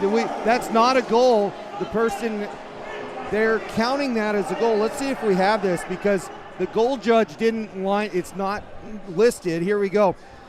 The Red Devils are saying that there's no goal here. This is going to be important as that goes to Tyon. Tyon shoots. Yeah, he hits the post. That's not a goal. It doesn't look like it to me anyways, but the referee is looking at it saying, the goal judge is very adamant that wasn't a goal. Yep, the goal judge is saying no goal in the, but that is on the board. So there's a discussion with the referee at the moment. That's going to end the half one way or the other. But Anton Perver having a discussion with the referee, and then you have the goal judge. Well, that's going to be interesting. That is the end of the half. We're on the break. I will say the referee was in a good position to make that call. Yes, he was. He was near the goal line. So, yeah, let's take a look at it again as we replay it. This pass is going to go to Tyon. Shoots. I just can't see it crossing the line at any time there. But the only thing I could think of is if that hit the back bar and then that came out. Yeah, or something similar to that. So we don't. Yeah, we're going to have to go. The goal judge is saying that's not correct, but they have put it on the scoreboard, and the referee is overruling the goal judge and putting a goal up for the Mako. Tough into the period for the Devils. Yeah, they were controlling the puck, having, I would say, majority of the chances. Yeah, we'll have to take a look at that one again, but regardless of that, 9 minutes on the clock. That's the half, as everybody discussed that. Boy, that was a controversy to start with, but nobody can really take this goal off the board. It's 1-1, and the Red Devils are going to have to play the scoreboard as it is and try to get another one here, as they need to retake the lead here if they want to get this fifth goal, or the fifth place, where the Mako get the break, and they need to, or maybe it went in. Who knows? From our angle, maybe we didn't see it all, but it's a tough call, and it was a very emphatic decision. So we'll leave it at that. Wow, that's a shot that just you cannot write that script. Sebastian Chamberlain with a wrister from the low face-off dot. It's going to come in here. You'll see it. It's amazing. It hits Thompson in the face, and the deflection actually goes below, drops, goes between the 5-hole, and trickles in the goal. Here it is, off the face. And as he's trying to collect it, it goes behind him. We've been talking about sometimes it takes a bit of puck luck to get you going. And either way, the Red Devils need to just put that last half behind them and just play hockey here. Yeah, they need a lot of shots, and that's one coming in from Hopkins on Girard.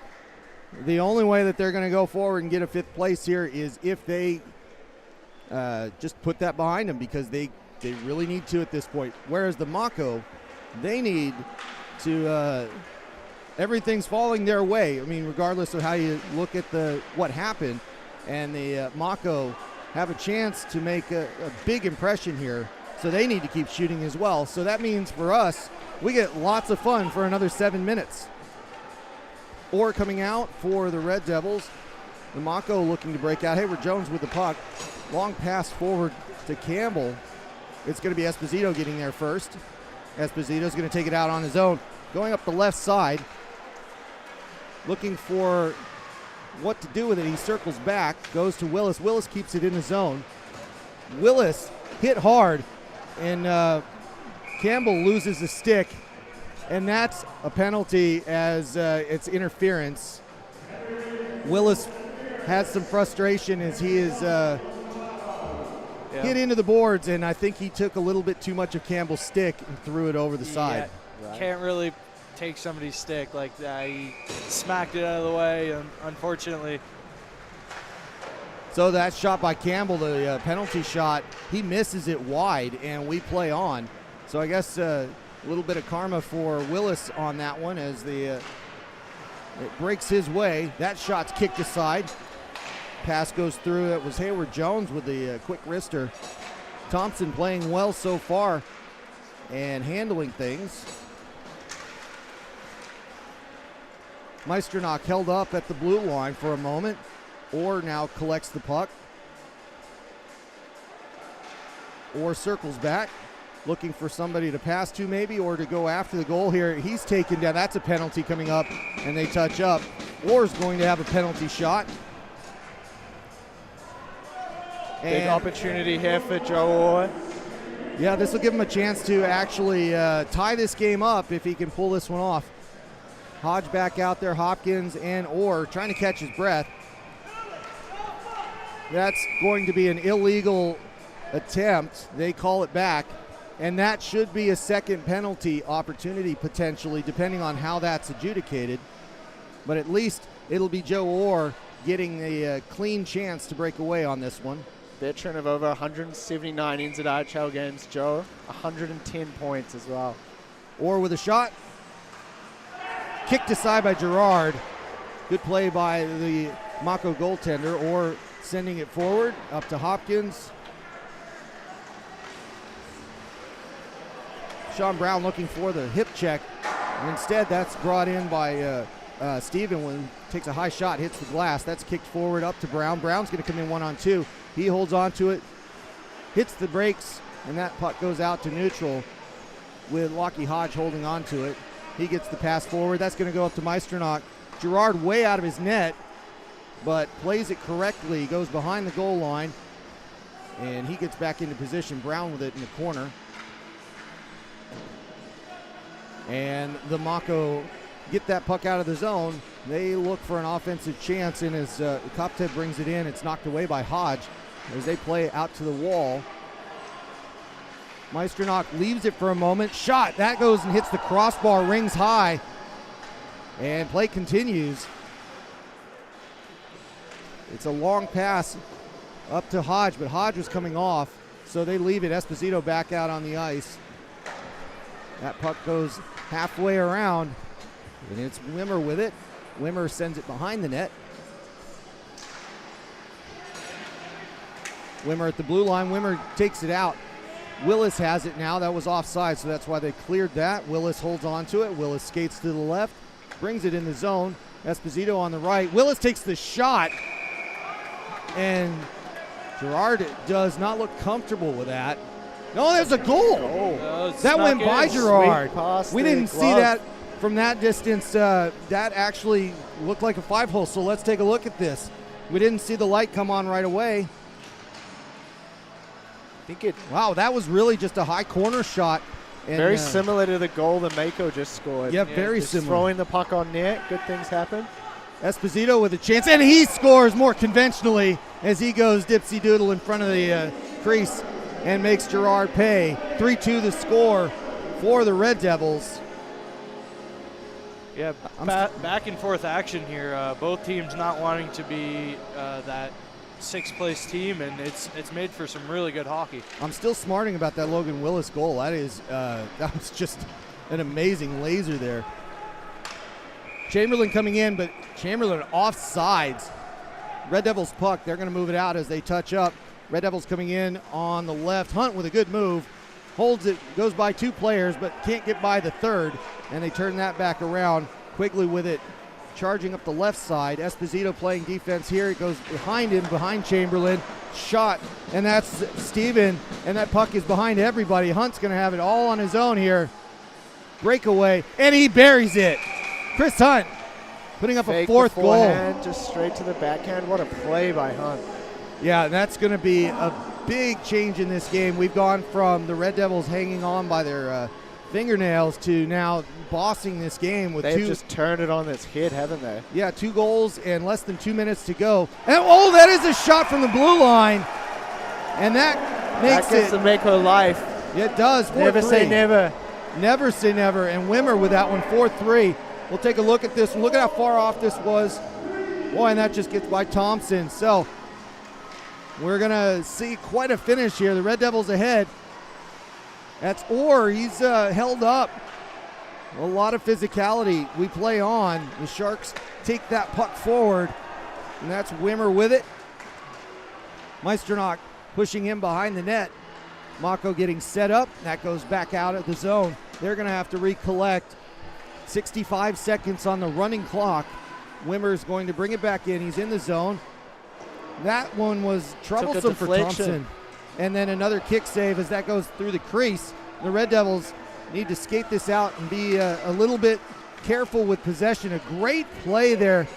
That was by Orr. Oh, and Girard takes one ringing off the mask. And almost an apology there as that one just clearly. Mako pulling the goalie here.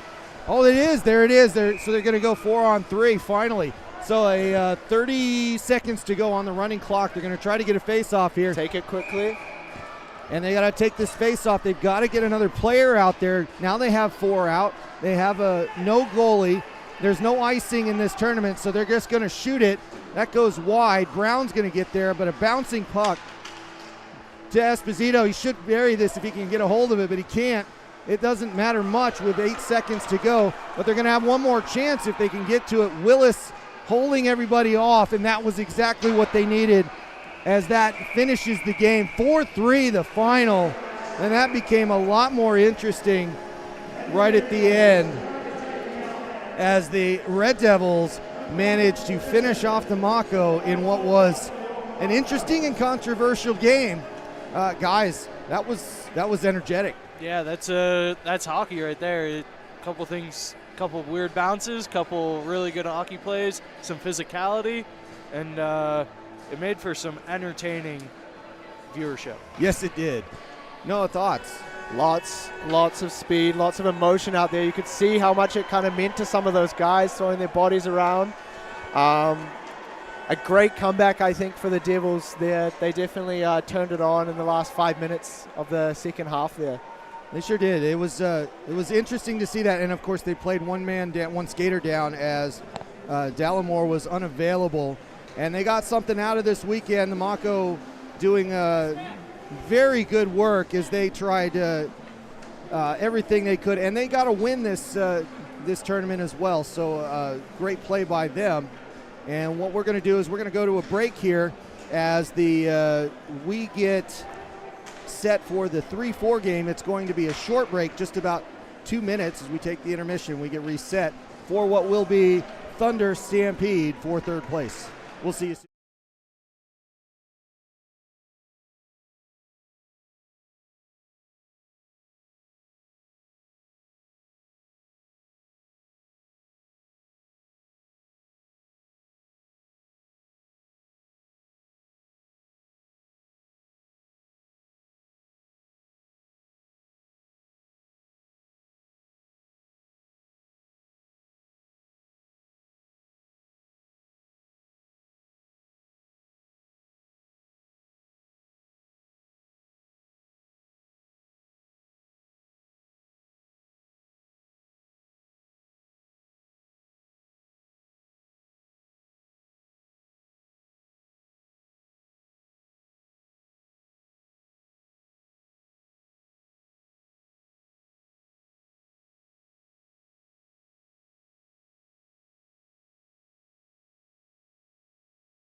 Kia ora koutou. Welcome back, everybody, to the Queenstown Ice Arena. Boy, I've been calling that one a lot lately. This is Game 17 of the Super Showdown 3v3 NZIHL weekend.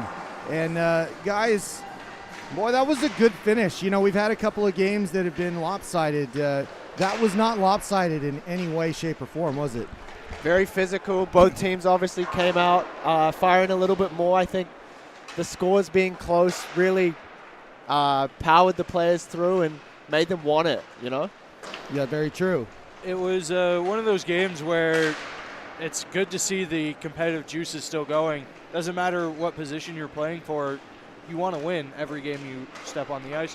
And both teams showed that. And it made for some fantastic hockey. Well, we are hopefully up for another one here. Now, this is a rematch earlier. And guys, I think it was, can you tell me the score, Michael? I think it was 6 or 7-1. Okay, we'll get to that in a minute here. I think 6-0. 6-0, that's what it was. So the Thunder are going to have a chance at redemption here and third place in the weekend tournament as they get another chance to go after the Stampede here. The Stampede, they're in the third seed as they they had the equal wins to the Thunder, but the Thunder had the head-to-head win, so they're playing in the third place. This is a great clash, Matt. Yeah. I just got a stat for you. So the average age of the Sky City Stampede is 29.63 years. The average age of the Phoenix Thunder, 22.64. We're looking at a 7-year age gap between these two teams. Very different teams, very different play styles. Yeah, they are different, and I'm just glad that I still managed to come in under the addition of both averages together, so that's a good sign for me. Anyway, we're going to get underway here with Devlin winning that face-off against Flight, but the puck goes to the Thunder anyways, and we're underway. Third place game. Blair overskates that one, and we're going to have a chance right off with Devlin all on his own. Bick with the low save there, moving to that to her left and doing a great job of stopping that first shot. And again in front, and another save as that puck doesn't quite get lifted enough. Bick with a couple of good, important saves to begin this for the Thunder. Just ran out of room, I think, Dylan Devlin there. Just hands weren't too tight and couldn't make a good enough shot on Bick. And we get back underway. That puck goes out to neutral. Stampede to chase. Steitley's going to get this one first for the Thunder, and they reset the offense with a high press by the Stampede here. That's interesting that they left everybody high, but it works out for them. McCullum with the puck. This is more pressing than we've seen in a while. Allen was up high as well. That's Ross with the puck now as he comes in the zone looking for a shot. Takes one and beats Bick to the side, low and below the glove to make it 1-0 to the Sky City Stampede. 6 inches above the pad. That's the perfect goal scorer shot there from Nolan Ross. And that's exactly what happened. Bick looking at it, kind of diving at it, doing her best, but that sneaks by. And the score 1-0 for the Stampede in this third place game. Thunder with the puck. It should be interesting to see how they respond here. A good bit of pressure from the Thunder would I think go a long way. Lewis with a low shot, stays onside, but didn't get much on that one as it rolled off the edge of the blade. And the Stampede move out. Amston with it. Amston and McCard come in. Amston with a high shot, blockered away. And here's the possession retained by the Stampede. Well, sort of, as that gets in the referee's skates. Roby with having a hard time getting it out, but holds on to it. And as we're a couple of minutes in, the Stampede are bossing the play mostly here. And Roby holds on to it, going through Beckstead. But Beckstead with the thievery and turns around up the left side, looking for a pass. He holds on to it instead. Tries the backhand. That gets the side netting. And that continues to bedevil the Stampede as they try to get out of the zone. It does work out for them, 2-on-1 suddenly. And that's Harrison looking for a pass, but it gets interrupted before it can get to him, and it's 2-on-1 the other way, as we do here in 3-on-3 hockey. The Thunder trying to get something going. But Such an aggressive press from the Stampede. They're opening up their back end to a lot of 2-on-1s here for the Thunder. Yeah, it's really going to... Oh, and a late shot there by Devlin, but that is... it's going to be a penalty shot. That's so just for clarity here, that late shot, they were offsides, which is fine. They can do a touch-up. But because the puck was played after it was whistled, it's a penalty shot. Bumgardner with a chance, takes it and gets one, bringing it level. Hasselman beat, and it's 1-1. It's a little bit of lack of discipline on that one that just took that shot late, and they end up paying for it.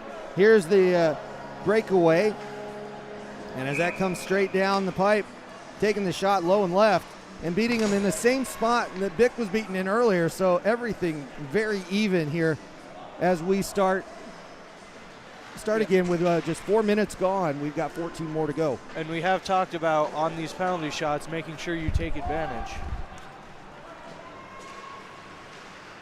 And now the Thunder have it down low in the Stampede end here.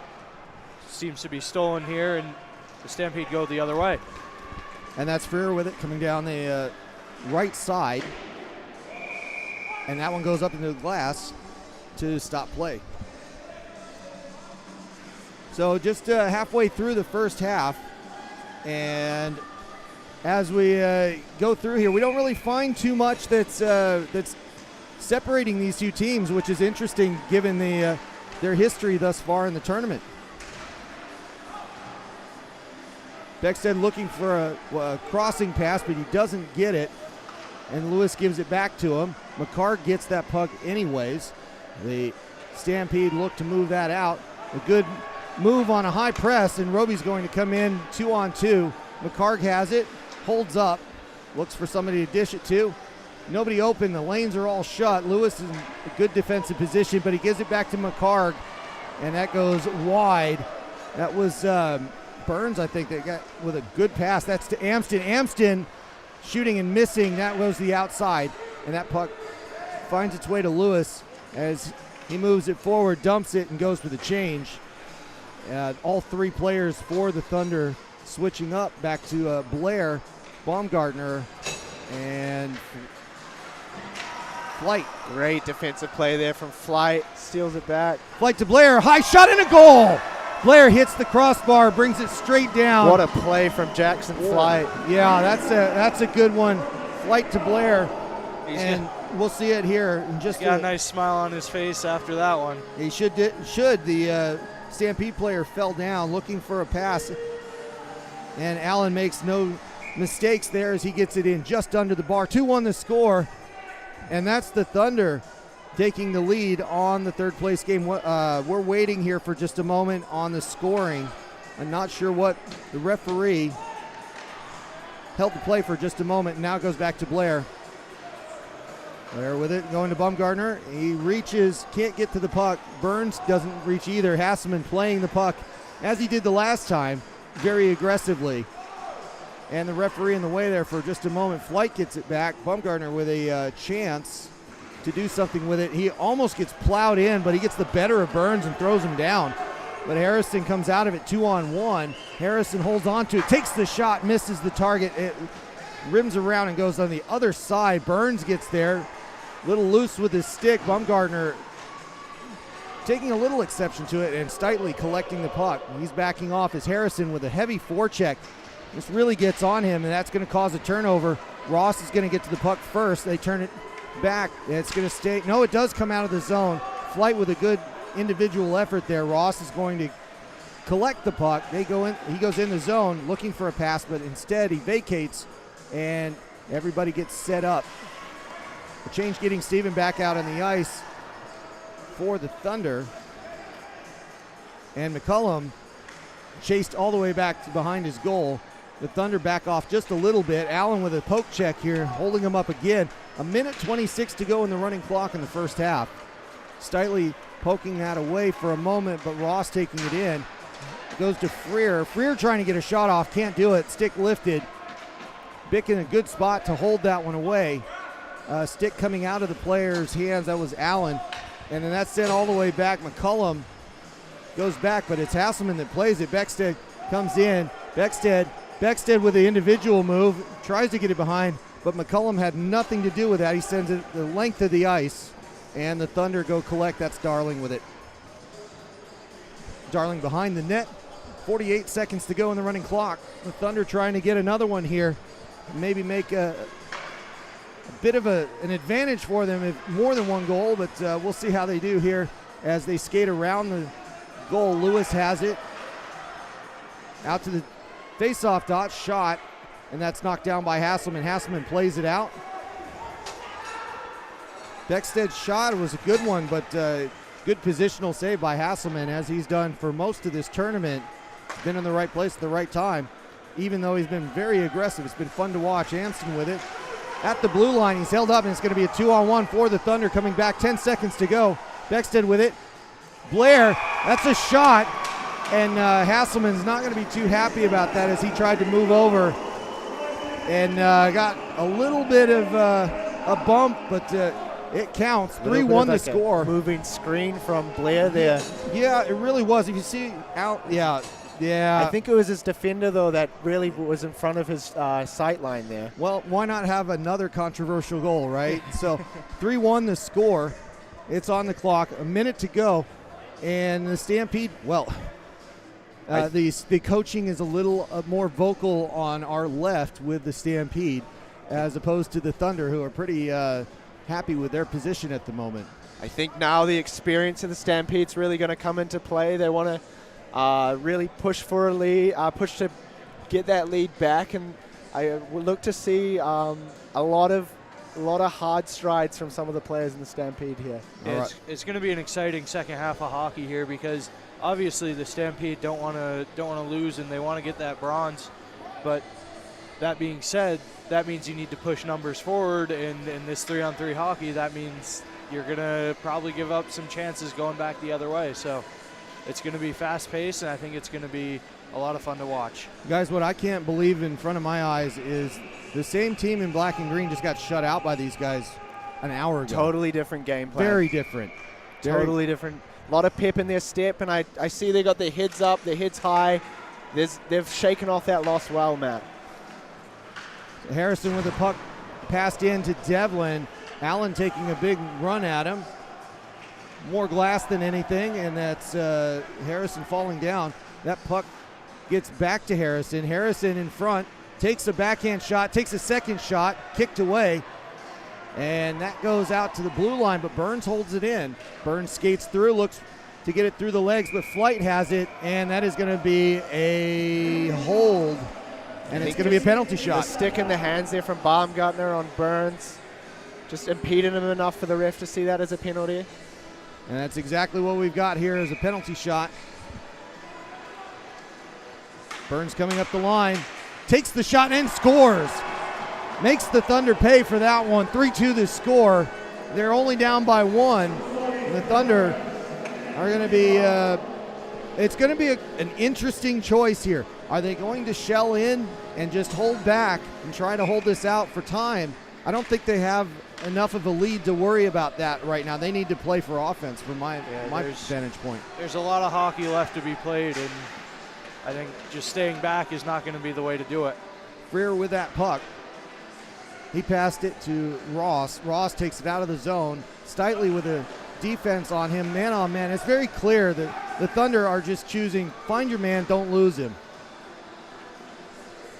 And the Thunder get the puck. They get it back to Steitley. Steitley's going to skate it up the middle here. Amston looking right at him. When's he going to choose to hit him? He does it right at the dot at the hash marks on the face-off, and the puck comes back to Steitley. Hasselman not sure where it was. He's looking for it. His stick is actually caught in the net right now. Defenseman ran into him. And that a bit of a lost edge there, but Steitley continues with that puck.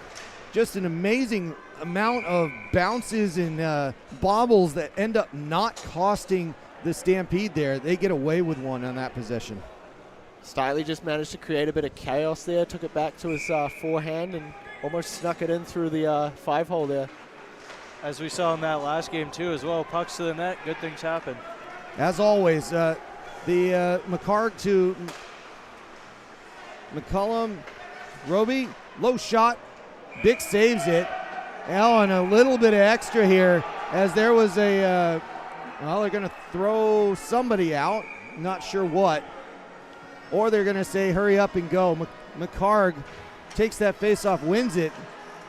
McCullum, they choose to do nothing discipline-wise with that extra little shot and shove. You can see it, though. It means something to these boys. Everyone's playing hard. They're playing physical. They want to win. And Lewis has you're exactly right. This third place game was a lot more meaningful than the pool play game. And the Thunder have come to play. Hasselman knocking that out. He almost put that out directly, which would have been a penalty shot, but it turns out that the Stampede get it and come up the right side. Pass forward, McCullum with it. Behind the legs. Oh, and it's kept out at the last minute. And a huge hit. McCullum with a high elbow. Just caught, or McCullum got caught with a high elbow there. And it's Bumgardner that's going to get this one. Let's take a look at this one. It is a very good play. Back and forth. There's the shot through the legs. Bick keeps it out. And that's an elbow to the face. You got to call this. So here comes the McCullum penalty shot. And he scores. Second time in a row where the Thunder making a lot of noise early, but then they end up giving up penalties, and we're back to even. 3-3 the score. Yeah, quick forehand, backhand move there. Tucks it past the keeper, and not much she can do. Coming in with a lot of speed. Yeah, no, it doesn't happen often that the Thunder win in this building, I would have to imagine, right? No, I think once in the last 10 years, if my fact sheet is right. Now I know these don't count, but in this case, I know that the Thunder really want this one. That shot goes, it looked like it off the post, and then Bumgardner gets it back over the blue line. Shot, and that's knocked into the half boards. Look for the game to open up here as players start taking some risks, and someone wants to get this winning goal. They don't want it to go to a shootout. And that goes back to Steitley. Steitley brings it in, takes the shot, knocked down by Hasselman. Puck behind the net. Harrison brings it out. And Ross with it. Ross holds on to it with two players. Steitley just hounding him a little bit. That goes back to Bick. Bick gives it to Allen. Gives it back to Steitley. And they look to move forward. The Thunder with a long pass forward to Steven. That connects. Steven holds on to it. Gives a pass. Allen with a shot. Knocked away off target. That puck comes out to the middle. It's going to be the Thunder that hold on to it. Thunder setting up here, getting their offense out. That goes back to Allen. 2-on-1. And a good lane block there by Amston as Amston makes that that option go away. And there's Darling with the puck as he passes it forward. Crossing the ice and then going back is Beckstead. Blair and Lewis back out on the ice. We're getting a little close on time, 2:48 as we're tied up. That is a shot with McCark and Lewis. Those two are saying, okay, no problem. And as they intertwine, that puck goes out to the Thunder, looking for a long pass again to Beckstead. Beckstead holds it, looking for a set play. Beckstead's going to bring it in. He does so, leaves it back for Blair. Blair takes it. He gets upended. No call there. We play on. As he's spun around. A couple of calls going the way of the Stampede so far as they get a couple of no calls going their way, if you will. Oh, good quick move right in front of from Beckstead to get that puck out. The confidence to attempt something like that in front of your own net. High risk, high reward. Well, there was a lot of risk there, that's for sure. Lewis gets that puck, breaks up a 2-on-1. Fantastic move by him. Passes it to Blair. Blair with a low shot. That rebound almost kicked back in, but comes out to a 3-on-2 for the Stampede. Stampede take the shot. Harrison with it. Bick with a good save. That's sent around, and Bumgardner throws it behind. So McCullum's got to chase this thing. They're going to get. They're going to stay out on the ice. The Thunder up to Flight. It goes back And Bumgardner, well, there's going to be a penalty here against the Thunder again. And that puck goes trickling by. It is a delayed call. Hasselman's off the ice, 4-on-3. Burns with a shot. That's kicked. Ross with it. And again kicked, but not possessed by the Thunder. Shot by Burns, and that's still not possessed. And there's a goal. That is a 30-second delay almost, as they had a chance to get that puck moved around. And nothing Bick could do at that point. 4-3. Here comes the replay. That just a couple of unfortunate rebounds that just Thunder kept moving just couldn't around. get control of the puck there. They're just swimming around in their own zone, and you get the advantage in 4-on-3. It's a huge one. And that is, speaking of 4-on-3, it's 4-3 now with 36 seconds to go. The Thunder have to get something going here very quickly to take this to a shootout. 30 seconds to go. This will be pretty much their last chance. Steven with it as he takes in the blue line. Long shot, well, it's a shot pass pretty much. Goes down to Allen, but he can't do anything with it. Darling on the other side. They're not pulling Bick, as it doesn't really make sense to do so. That puck goes straight up. Allen plays it forward. 6 seconds to go. Steven's got to take a shot here. He's going to let one rip. It was a curveball. It almost got Hasselman, but that's going to end the game. And with that last goal, the Stampede take third place in the Super Showdown. The 3-on-3 tournament giving us a heck of a game again, as these two teams really fought it out. What a battle. What a battle. The intensity has definitely ramped up here in the last couple games with the last one on the line. And I think the experience of the Stampede just showed through a little bit there. The age, the old age experience, wise guys. I just, for the record, no, I want to say, you just told them they're all old age. I just want to say you put that on air. That was not me. So, yeah, that's how that goes. Third place decided. It goes to the local home team, and we're going to call it there for a little while here. So what we're going to do, if you have the old schedule, this is the part where we're actually going to clean the ice and come back out for the championship game.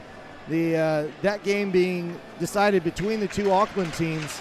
But in the meantime, the home crowd gets to cheer a win for the Sky City Stampede over the Dunedin Phoenix Thunder 4-3. We'll be back with you in about 10 minutes after the ice is clean to bring you the championship game of this weekend's Super Showdown.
Kia ora koutou. Welcome everybody back to the Queenstown Ice Arena. It's the finals. It's finally here. The top two going for the title. The 3v3 Super Showdown. It is time to crown a champion, boys, and it'll be a deserving one between the Swarm and the Admirals. I'm going to just put you on the spot right away. Noah, prediction. Just give me a winner. That's all I need is a winner. Come on, pick one. On the spot? On the spot. I'm going Swarm. All right. Jake? I think I might have to go with the Admirals here. All right. Well, we've got to – I'm not going to break that tie at all. No, I don't care how much you're pointing at me, Michael. I am not making this decision. I am remaining neutral. But it has been that kind of a series because the Swarm won all 5 games, but it's been tight. A couple of shootouts in order to get through and win all the games. The Admirals playing well. They won 3 out of their 4. They beat the Stampede, which is why they're in this one. And this will be for the trophy, the first ever 3-on-3 Super Showdown trophy.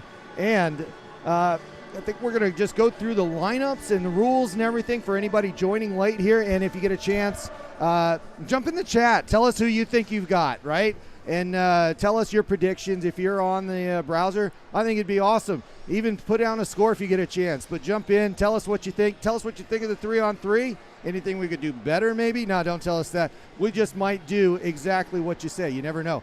We're going to go to the Admirals first. So the Admirals, I'll just give the lineup. Chaba in goal. Alex Regan. Guy Kunz. Chamberlain, Henry, looking at the phone, Jones, Vandermeulen, Vesper, Sistrone, and Daigle with Steven and Schultz on the bench. And then for the Swarm, Parr in goal, McDonald, no Luke Simon, we'll get to that in a minute, Houlihan, Fontaine, March, Dalmato, Ruzicka, Steen, Hopkins with Simon and Steitler on the bench. Guys, I don't know if you saw this, Jake, I think you did, where they had a little bit of a dust up in the corner with the Thunder in that game. Did you see where that? Yeah, it was a lot of penalty shots right after one after another. Simon and Darling, I believe, that were involved in that. Yeah, so accordingly, Simon is not available in this game due to the events involved there. So just like the Red Devils, down a player. It's going to be interesting to see. We didn't really care or notice too much about this one. But that is exactly what the Swarm are facing in this final against a full lineup for the Admirals. So early thoughts on this as the teams come out and warm up. We got a little time here to discuss this. Yeah, I think the Swarm, they pose the Auckland Derby, right? They pose very different teams, I think. I think the Admirals, again, have a little more age, a little more experience. On the back end, Justin Daigle, 4-time NZIHL best defenseman. And then on the Swarm, that 1-2 punch of Fontaine and Darmatau, I think is going to be so important. If those boys are going, I think the Swarm need goals from them. And if they get them, they're going to win this game. That's my prediction, Matt. There you go. Jake, your thoughts? I think it's an interesting matchup. The Admirals seem to play as a whole team, as a very clinical. We're going to stay within ourselves, do what we know we can do well, and defend, and then take our chances. Whereas the Swarm have a good mixture of both guys who with a lot of skill and some very talented players, along with some of that age and experience. But as you said, if they're missing Simon, that's a big, it feels like almost calming factor on the back on their side there. So it'll be interesting to see how that plays out. Yeah, I think this is a battle of styles. I think you guys have nailed it. Whether the passing is crisp and connected or whether the passing is disjointed based on the defense or offense, whether the teams choose to stick to their style or if they have to move out of their comfortable style in order to get this win, which I don't think either team really wants to leave their own happy style and their happy place. The Admirals are doing a little dance here around the circle. Yeah, I think that the Admirals play a puck possession. They want to control the play. Like Daigle will wait behind his net. He'll control it from the back end. Whereas the Swarm, they're a rush team. They're gonna drive hard to the net, look for them to score on 2-on-1s off the rush. They're gonna play that like real fast pace style of hockey that really comes to fruition in 3v3. Well, I think it is going to be a clash of styles and a clash worthy of a trophy coming up here as we play our 18th game in just a short period of time. I know the legs will be a little bit wobbly for both teams as they've all played 5 games already this weekend. Now they're shorter games and it's going to feel like a full weekend of hockey. But this is what you'd say is late in the third period, and it's all down to this. So it'll be a very interesting run between these two clubs. I'm going to put this down to, I know there's some styles, but for me, the key factor here is Connor Parr. We know Chaba's going to be a solid anchor in net. He has been the entire weekend, only giving up kind of that high shot when it's there. And there are a couple of snipers on the Swarm that will try to exploit it. But to me, if Connor Parr plays well, the Swarm are going to come out of this. If the defense kind of lets him down a little bit and Parr gets put out of position, a couple of goals might be all the Admirals need, despite the fact that it's 3-on-3, that they may end up winning a defensive battle. If that's the case, it'll be early on and we'll see how that plays out.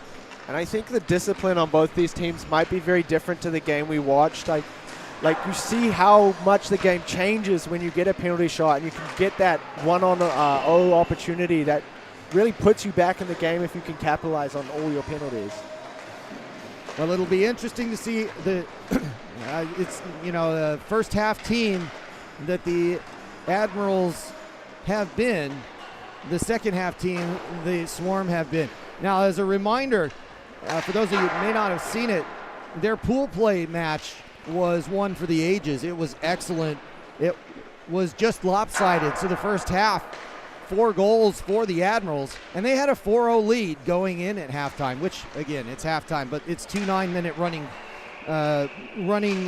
halves for the game. But they ended up losing it in a shootout 5-4 as the Swarm came all the way back. Now, a quick reminder, if you're just joining us for the championship game, some modified rules here. There is no icing in effect. You can ice the puck all you want. It won't be called. Offsides is a touch-up. You'll see it called and can be taken quickly or slowly. But the team offending has to go behind the red line and touch up before play continues for them. Otherwise, it's a penalty. And speaking of penalties, there are no 2-minute penalties or anything like that. It's just a minor penalty is a penalty shot. Major penalty is a shot. Major penalty is a penalty shot plus an ejection. Hopefully we don't get anything like that. But for the most part, that's the rules. Other than that, everybody's just trying to go quick and enjoy this weekend of hockey. It's been a fantastic festival. Enjoyed it, and hopefully those of you watching at home have been too. We're going to get underway here in just a minute. So we sticking with our predictions, boys? 100%. There you go. Yeah, I think once you make it, you can't flip-flop on it. No takebacks. All right, just want to make sure. Vandermeulen, Kunst, and Daigle out for the Admirals. They win that face-off against Steen Houlihan and Ruzicka. Chaba in goal along with Parr, and that's the lineups on the ice. Daigle sending it around. Steen gets there at the half boards, passes it through. Not collected. Houlihan gets it, looking for another pass to Steen to Houlihan at the half boards, passed into the corner. Great defensive play there from Daigle, just managing to close down Houlihan's stick, I think, and just take it off him and get the breakout going for the Admirals. Vandermeulen with a wrister. Ruzicka deflects that, goes up into the building in a face-off. With 40 seconds gone, it's going to go on the other side. Fontaine to take this one against Sistrone as both teams make some changes. That face-off is won by Fontaine. Hopkinson has it behind the net. He's harassed as he skates out, crosses the middle of the ice, and Henry's there for it. Gets the puck back. Shot on Parr. Yeah, that's a blocker save as Sistrone just bombed on him.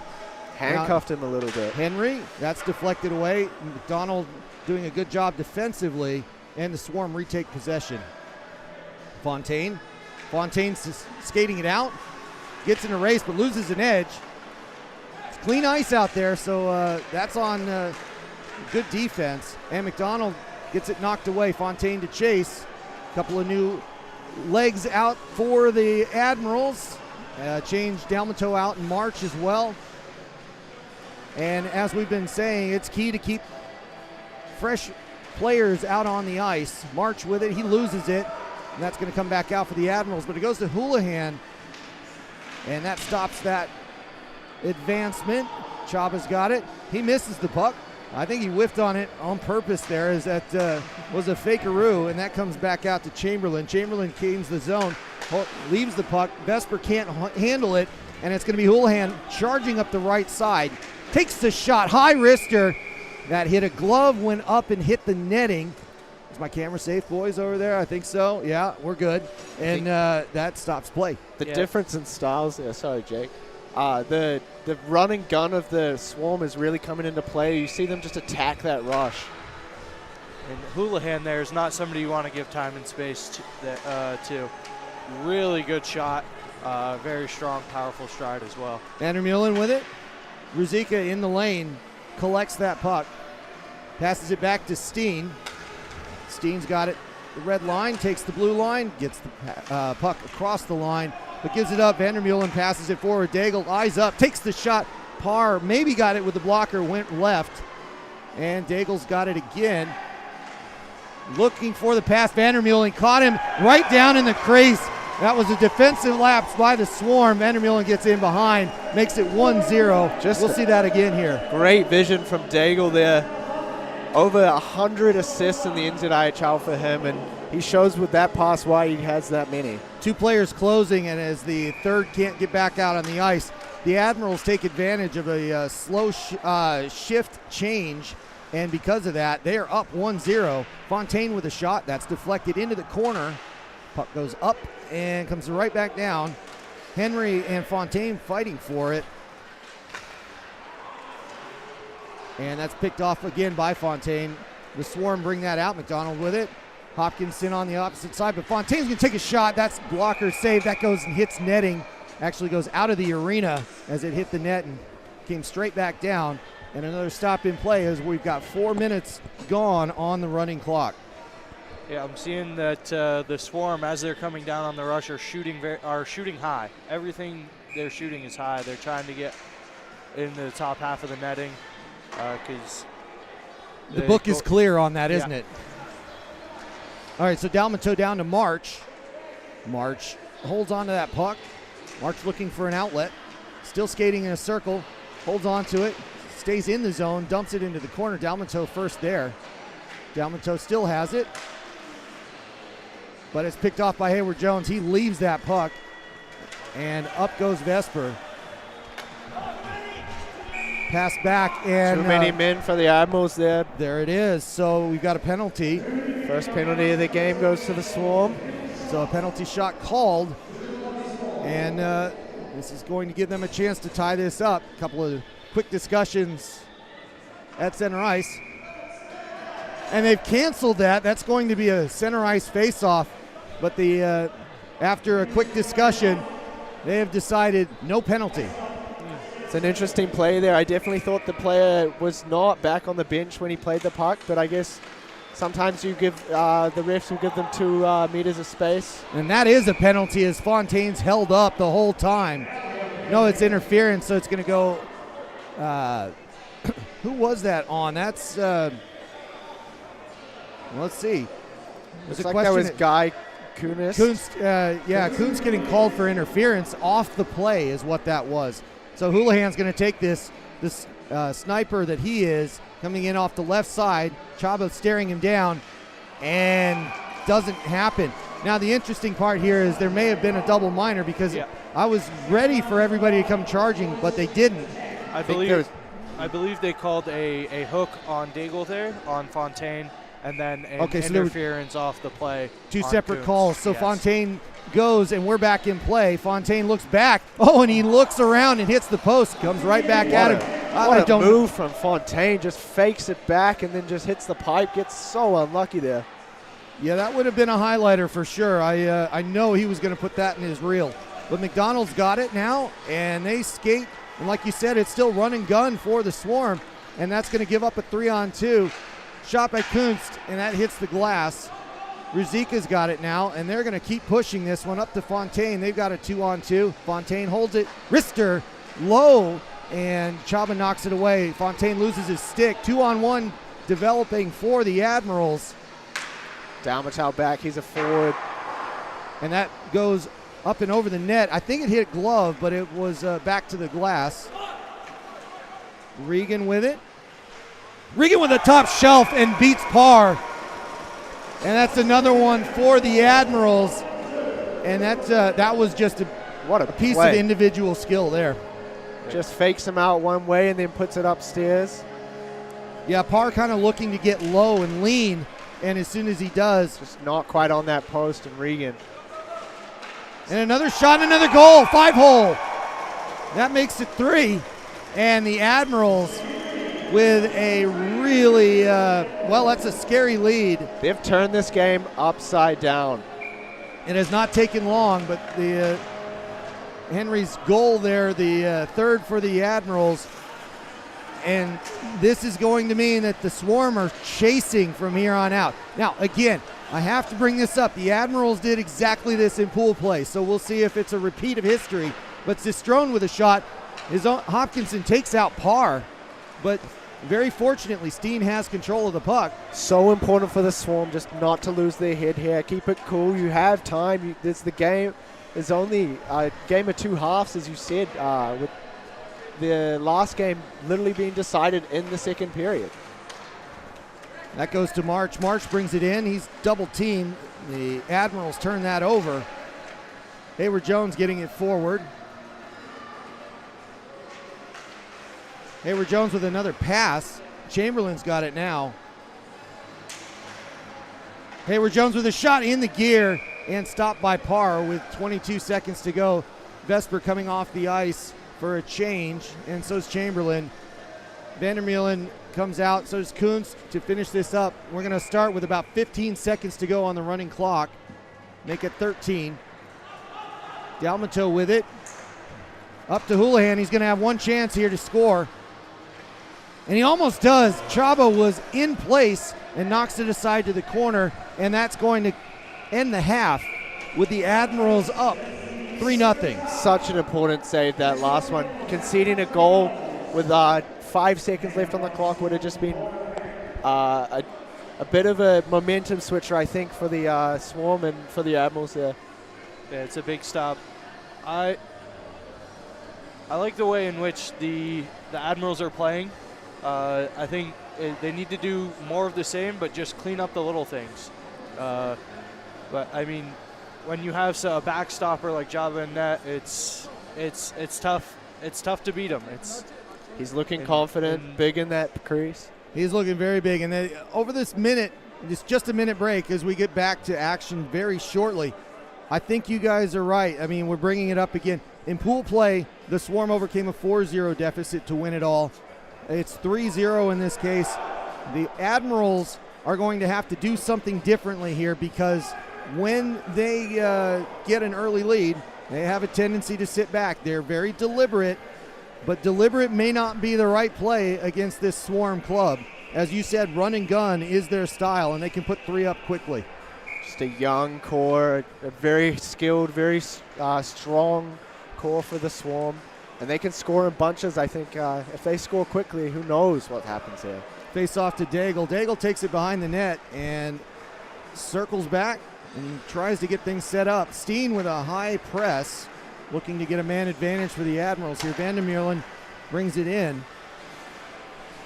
Kuntz misses that puck. Goes to Houlihan. He loses an edge for a moment there, and that somehow makes it through one of the girders up on the iron here at the arena, so they didn't stop play. But about as high as you could get it, and if it was any closer to us, we could have caught it.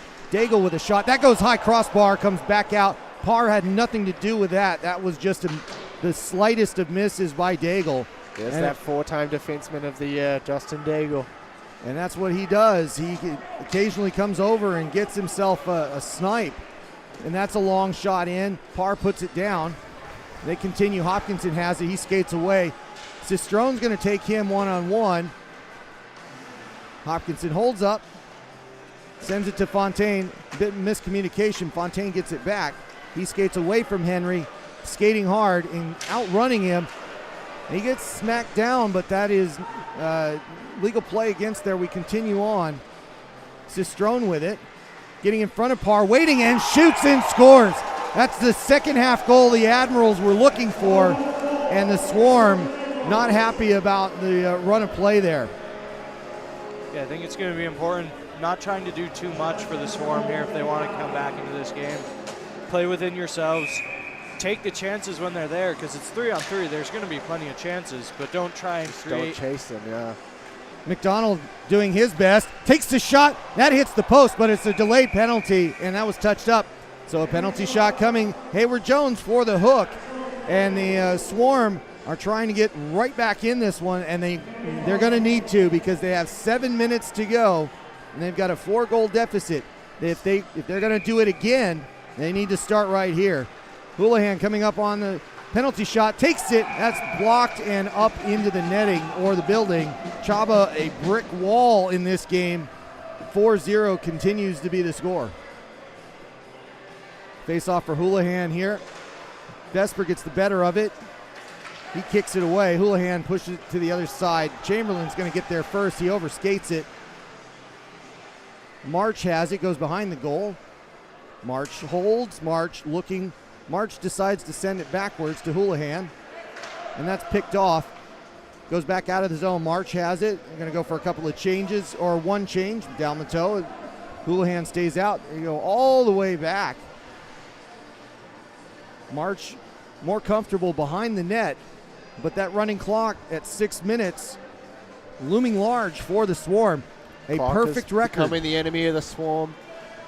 It sure is. They have a perfect record in pool play, but that means absolutely nothing if they can't get this over the line. Fontaine holds up, looking to get some speed through. Goes to Steen. That's knocked away. Chamberlain is going to at least kill some time by sending it down. And this feels like the Swarm really just have to get something offensively cooking here, or they're in deep trouble. Daigle with a long shot on Parr. Parr lets it go, and play continues. Fontaine has it behind the net. Fontaine to Steen. Exactly how the Admirals want to play. Keep them in their zone. There's just don't let the game open up, because that's when the Swarm are dangerous. Vandermeulen has it.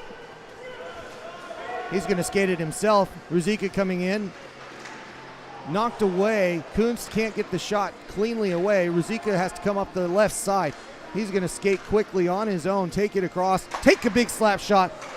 It was on target. Good kick save by Chaba, and it comes back out to Daigle.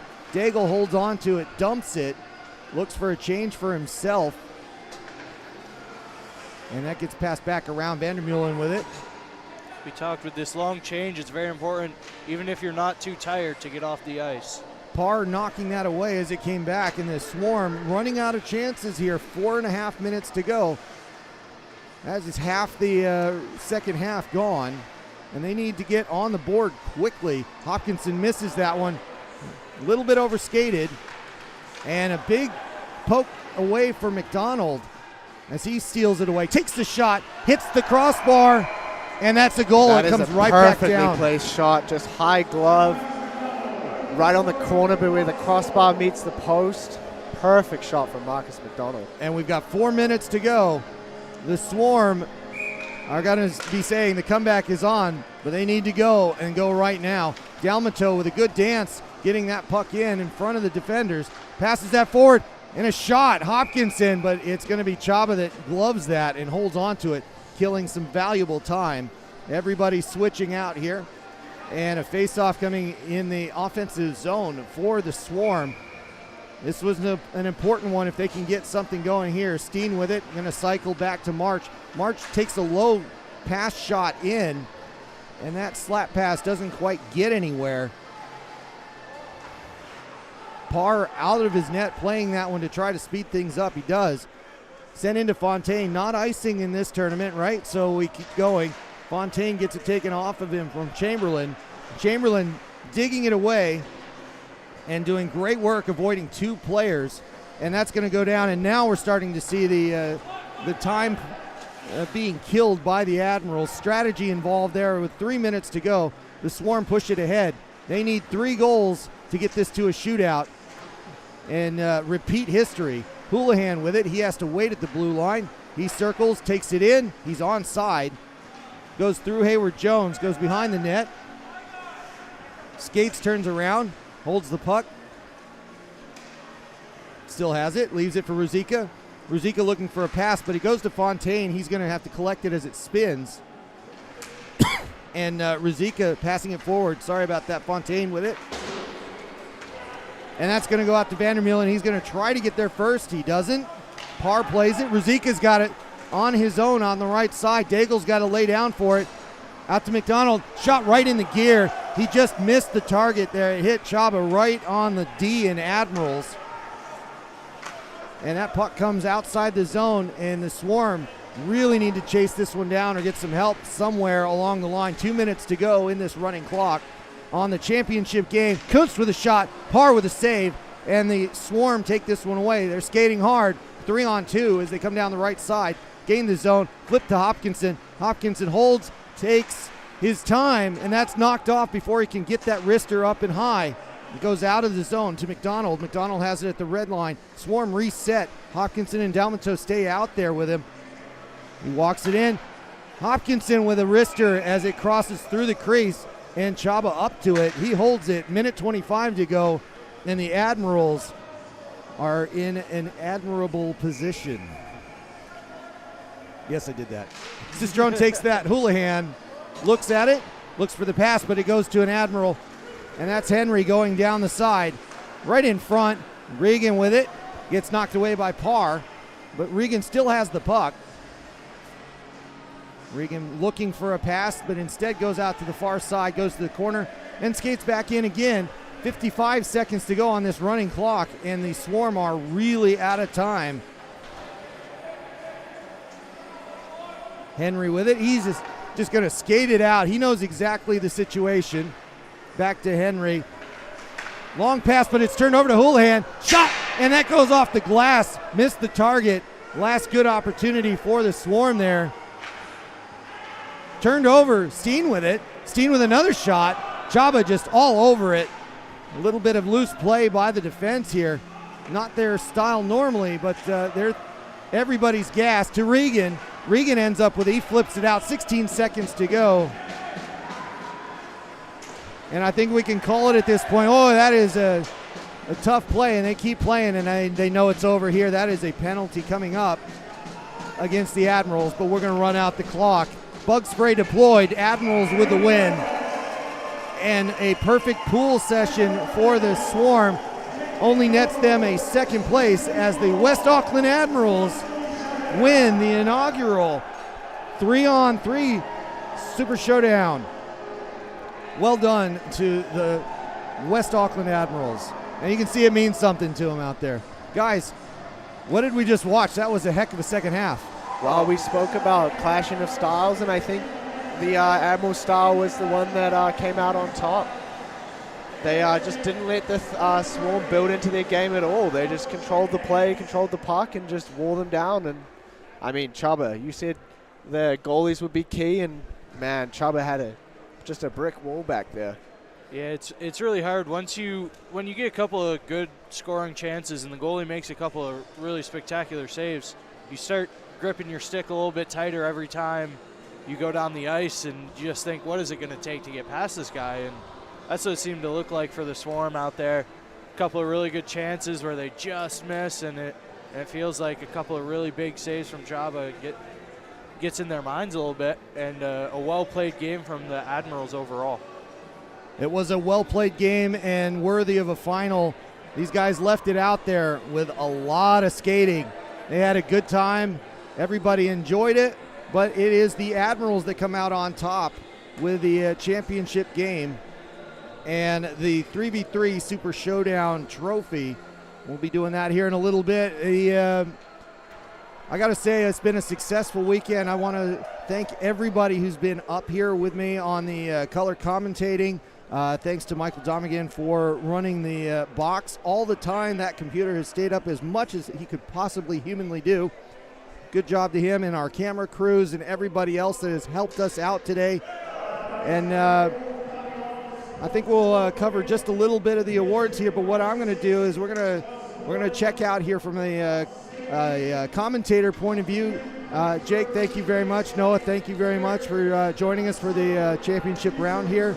And to all the guys out there that did this, we've got Paris Hyde below with the trophy. There he is. And come get it. Mr. Daigle, thank you for your time up here as well. And inaugural winners of the 3v3 Super Showdown with the NZIHL. Why not? Yay! All right. Thank you, everybody, for joining us. Once again, check out, we've got hockey next weekend, 2 games going at 6:45 on Friday. So we'll be streaming those, of course. So join us then. Subscribe to the NZIHL YouTube channel and get those alerts to tell you when live hockey is on. And join the fun. We will see you. We will see you here in 6 days for more streaming action in the NZIHL. My name's Matt Chavez. Thanks, everybody. We will see you soon.